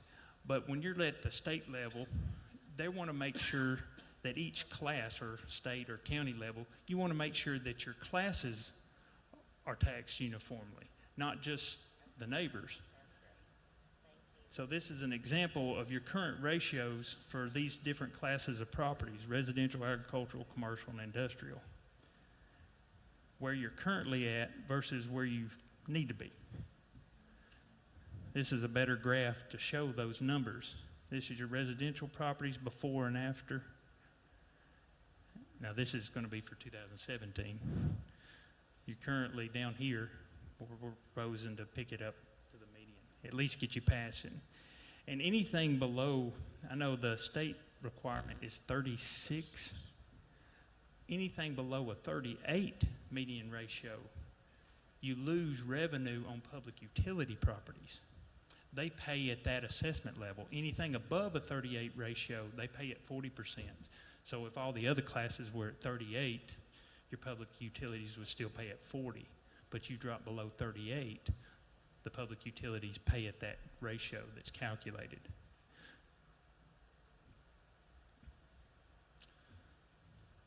Any questions? You know, I don't think there was an issue with, you know, and we didn't get the specifics of what the data, you know, what all it could do and that kind of thing. I think the issue was the complaints.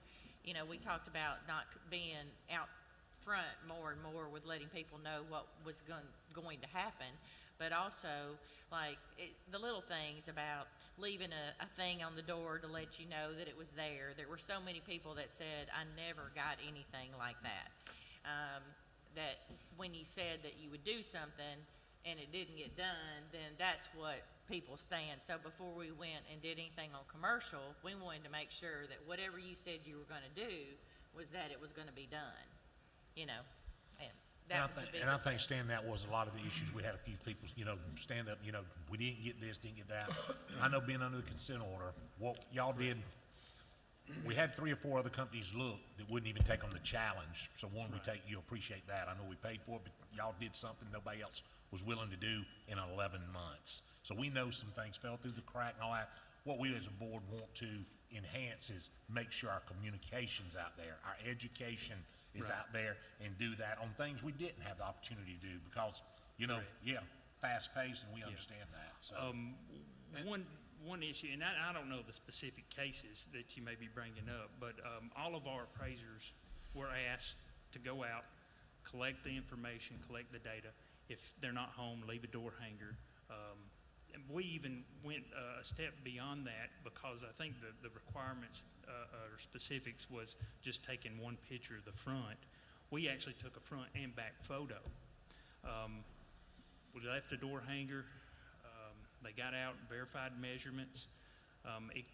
You know, some of those cases may have been the situation where an appraiser, I know a couple of them had to go back where the pictures were deleted or renumbered wrong, that they had to go back and retake photographs, or we might have been out there visiting just the properties that sold after they've already been out and measured. One appraiser may have went out and remeasured the property. Another appraiser may have come out to verify the sale. So I don't know the specific cases that the issues may have arose that you didn't get what you paid for.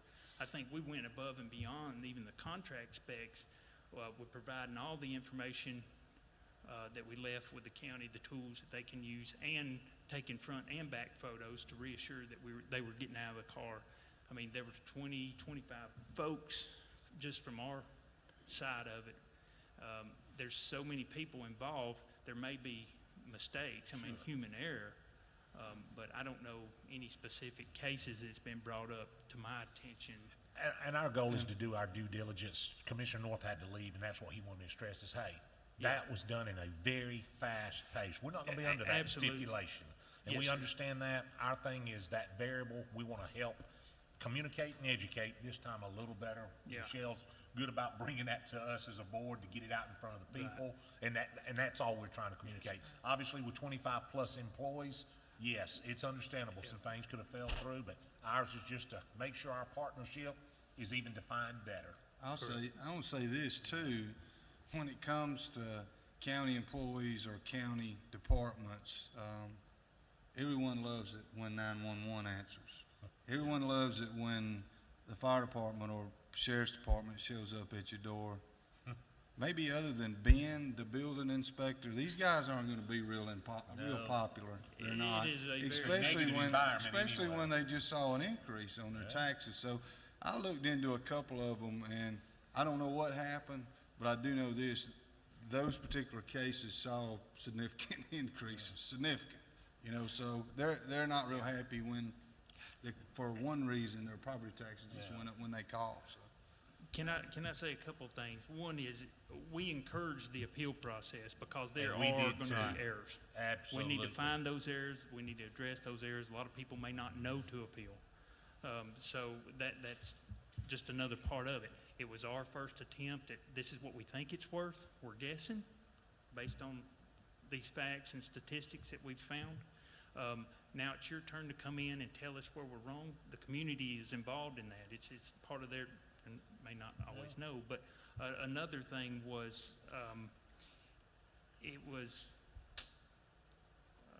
just left my mind about you got anything you want to add? Well, I just wanted to. Speak right on in there, Keith.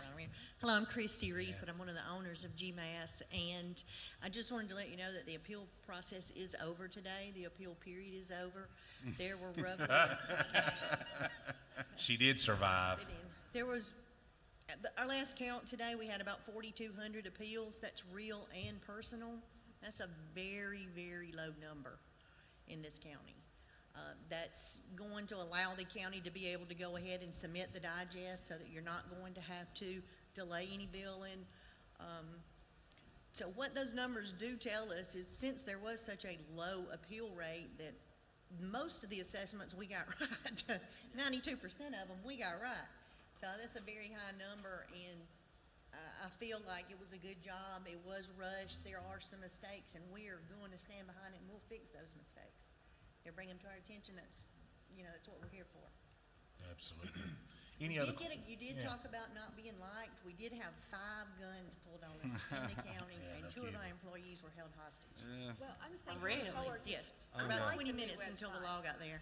I like the new website. I think it's very helpful. It's very educational compared to the ones, because I use it all the time. It's my new white pages. But the whole thing is, I just want to make sure, and this is where the conversation really is, it's a lot on our end too.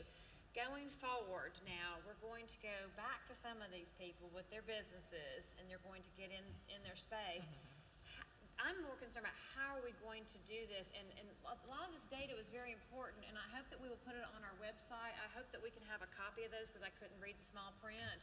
I think You they've start emailed showing each of you that a to copy of this. your constituents and say, here's where we were. It starts, the visual starts to help make it a little bit Absolutely. better. The more public. And that's what we do. We need the Times Georgia, and we need Colin over there, but we need to put this stuff on our own Facebook, our own county page, to say, here, so that the public can understand a little better. 32%, 40%. I mean, unless you've had the class like we have, I even forgot some of it. But the whole thing is, I want to know, going forward, how are they going to let, because the rumor's already out there, we're coming after the commercial. Let's make it not like we're coming after them. Let's make the positive of it, or say, here's how we're going to do it. Be looking for us. We'd like to meet with you, have conversations, so that we don't end up on the back end, people coming in with the appeals. Let's have the conversations while they're there. Is that possible? It is possible. We can have any kind of public meetings, public hearing, town hall meetings. Speak at Kiwanis, Rotary. I don't know about. There's many civil.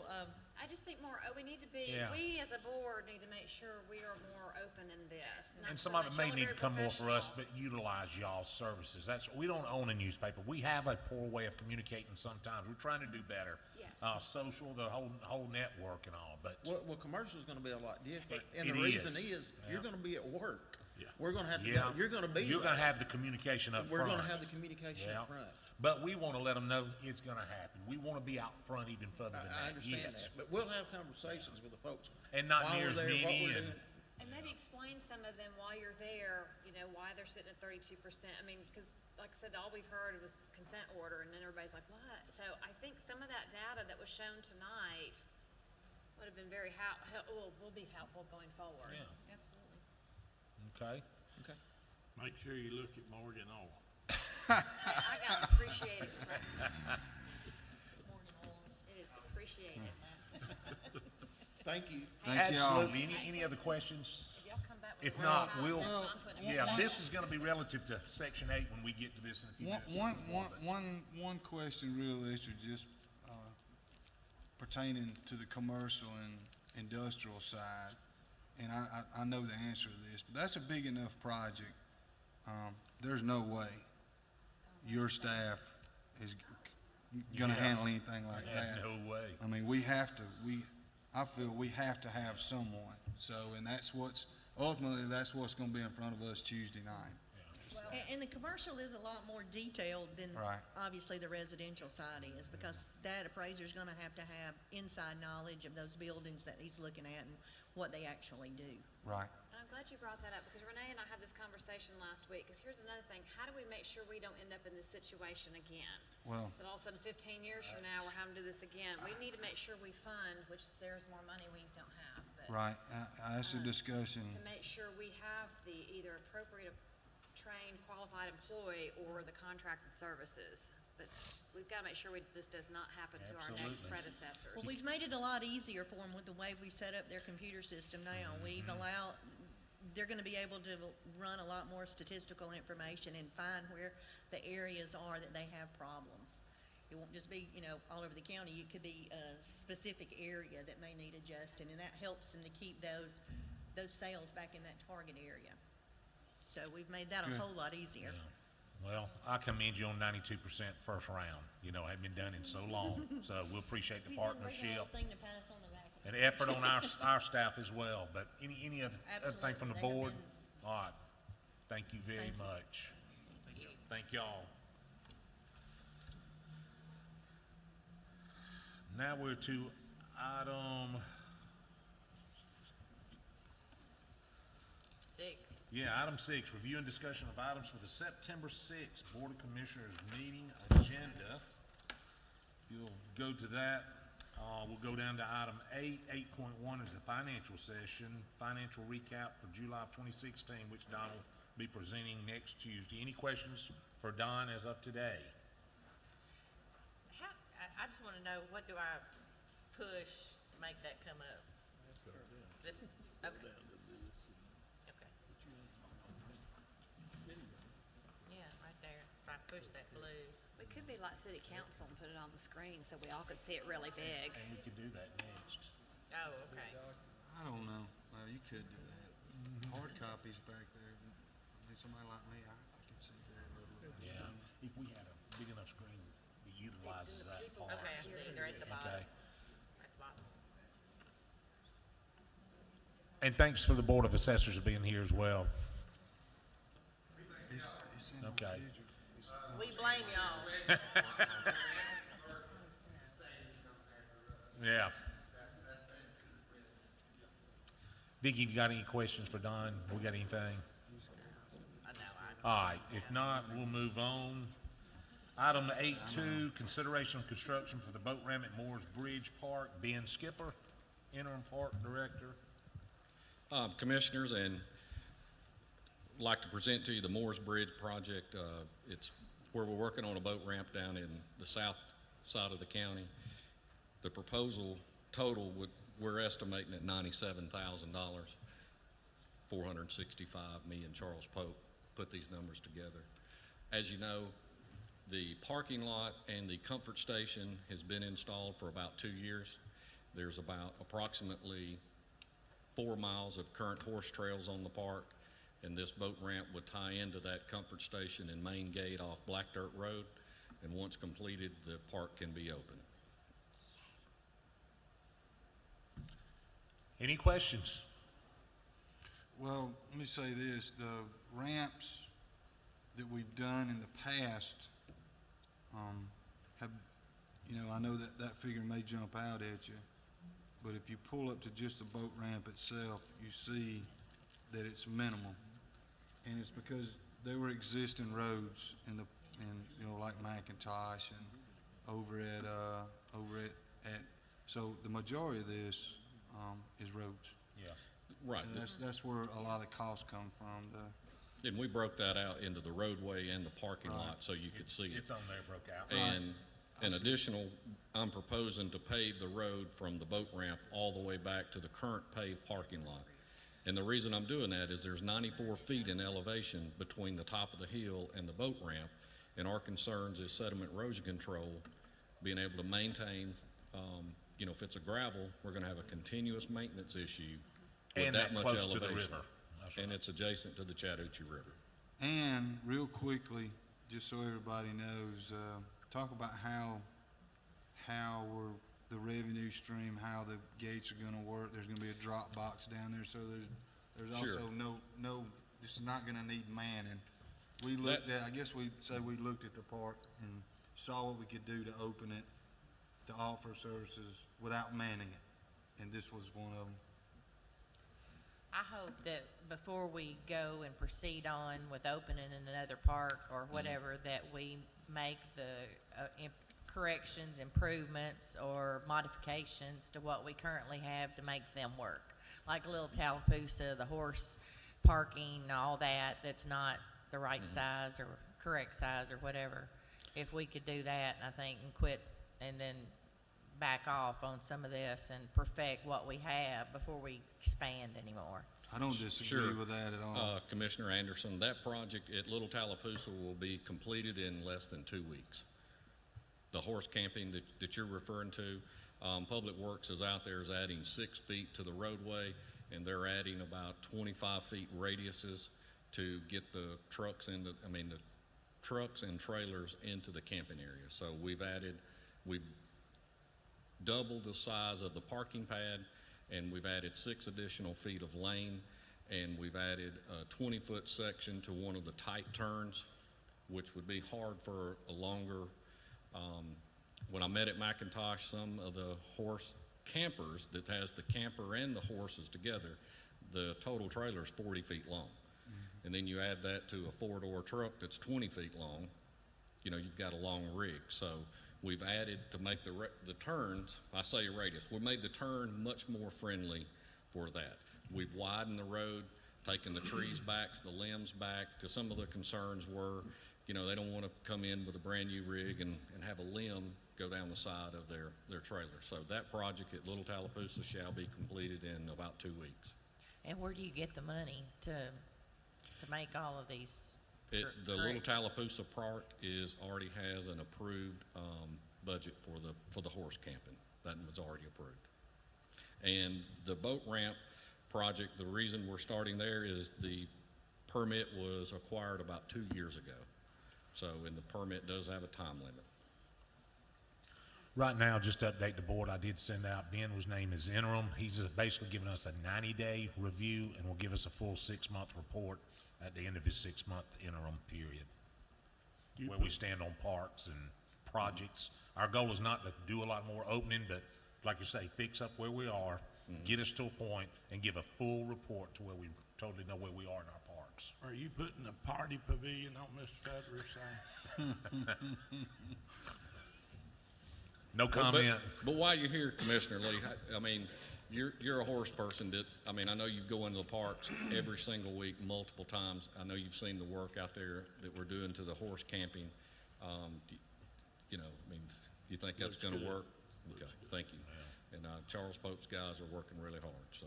A lot of progress. Any other questions for Mr. Skipper? Seeing none, thank you, Ben.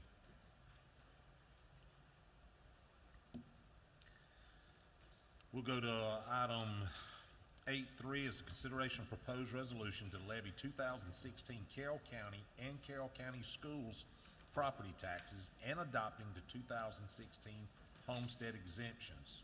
There will be no changes to the exemptions. They'll be the same as they have in years past. Carroll County Schools is proposing a rollback to 18.001, and the millage rate for Carroll County's rollback is projected to be 8.349. Any questions? 18.001. That's the county. Schools. School. Both same one? Okay. 18.001 is Carroll County Schools. Yeah, Carroll County. They were at 19.5. Any other questions? Item 8.4, consideration of contract extension with GMAS, which we just discussed. We've got Renee and Gerald here. Y'all got any questions? Seeing none. What is the cost of that?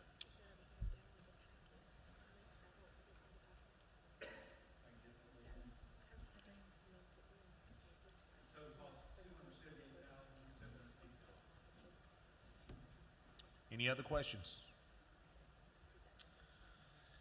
Consideration 8.5 is consideration to purchase a new inmate management system. We will call on Warden Robert Jones.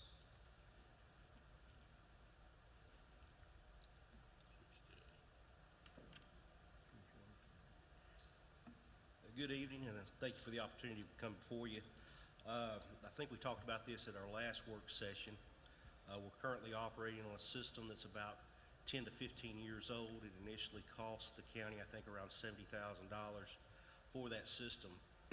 What we're understanding from our IT department is that the system is now obsolete. Basically, it can't talk to other systems. As we get new systems, commissary, telephone systems, and things like that, they're not able to communicate with each other, which has caused us to lose a lot of data, inmate data. When I say lose it, it's not just going off somewhere and you know, somebody's using that for nefarious reasons. Basically, it's being lost, and we're having to input it back in either manually or call our IT department to come back and try to recover that information. When we put the RFP out, we only had two companies that responded to the RFP. It was placed on the county website. I recommend that if the commission decides to go forward, is to go with the lowest bidder, which is Synergistic Software, located in Villa Rica, Georgia. It was for $68,852. Additionally, there is an inmate accountability portion of this that is a sole source provider. What makes it a sole source provider is that it holds 3 patents that it's able to use I may not be exactly using the terms correctly, basically an RFID, which is able to count the inmates as they leave or move throughout the facility. And it gives us constant accountability where the inmates are at all times. It also allows our officers to go in and do counts using, it's not a barcode scanner, it's actually a little bit more accurate than a barcode scanner, and count the inmates individually. So those are some of the options that this system will give us in the future. The total cost for the system was $119,527. Now that comes with 3 years of service plan. That's kind of where we dropped off on our last system. When we had it, we did not have a service agreement, and therefore the system did not update. Now the system that we have is not able to update, so that's why we have to now look at something new. No, I just didn't do it tonight, but yeah, see, I already checked off. Any questions? Seeing none. Thank you, Robert. Thank you.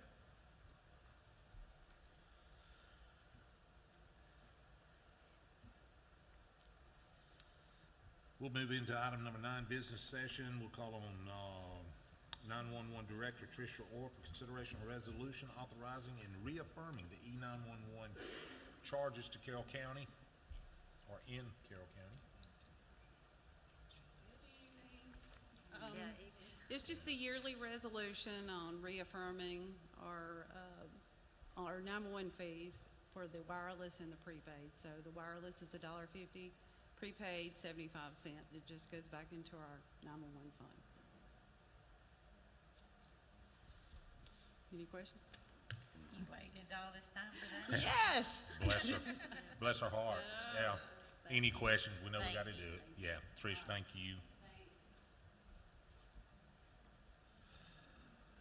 Item 9.2 is consideration of appointment to the Pathways Community Service Board, and we have a recommendation has been in your packet. If you've read that, if there's any others you need to bring forth, we'll discuss Tuesday night.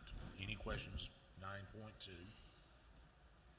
Seeing none, we'll go to item 9.3 is consideration of resolution to allow the Three Rivers Board, and we heard that earlier. That Hey, was item Commissioner North's gone, we can open that back up if y'all want to.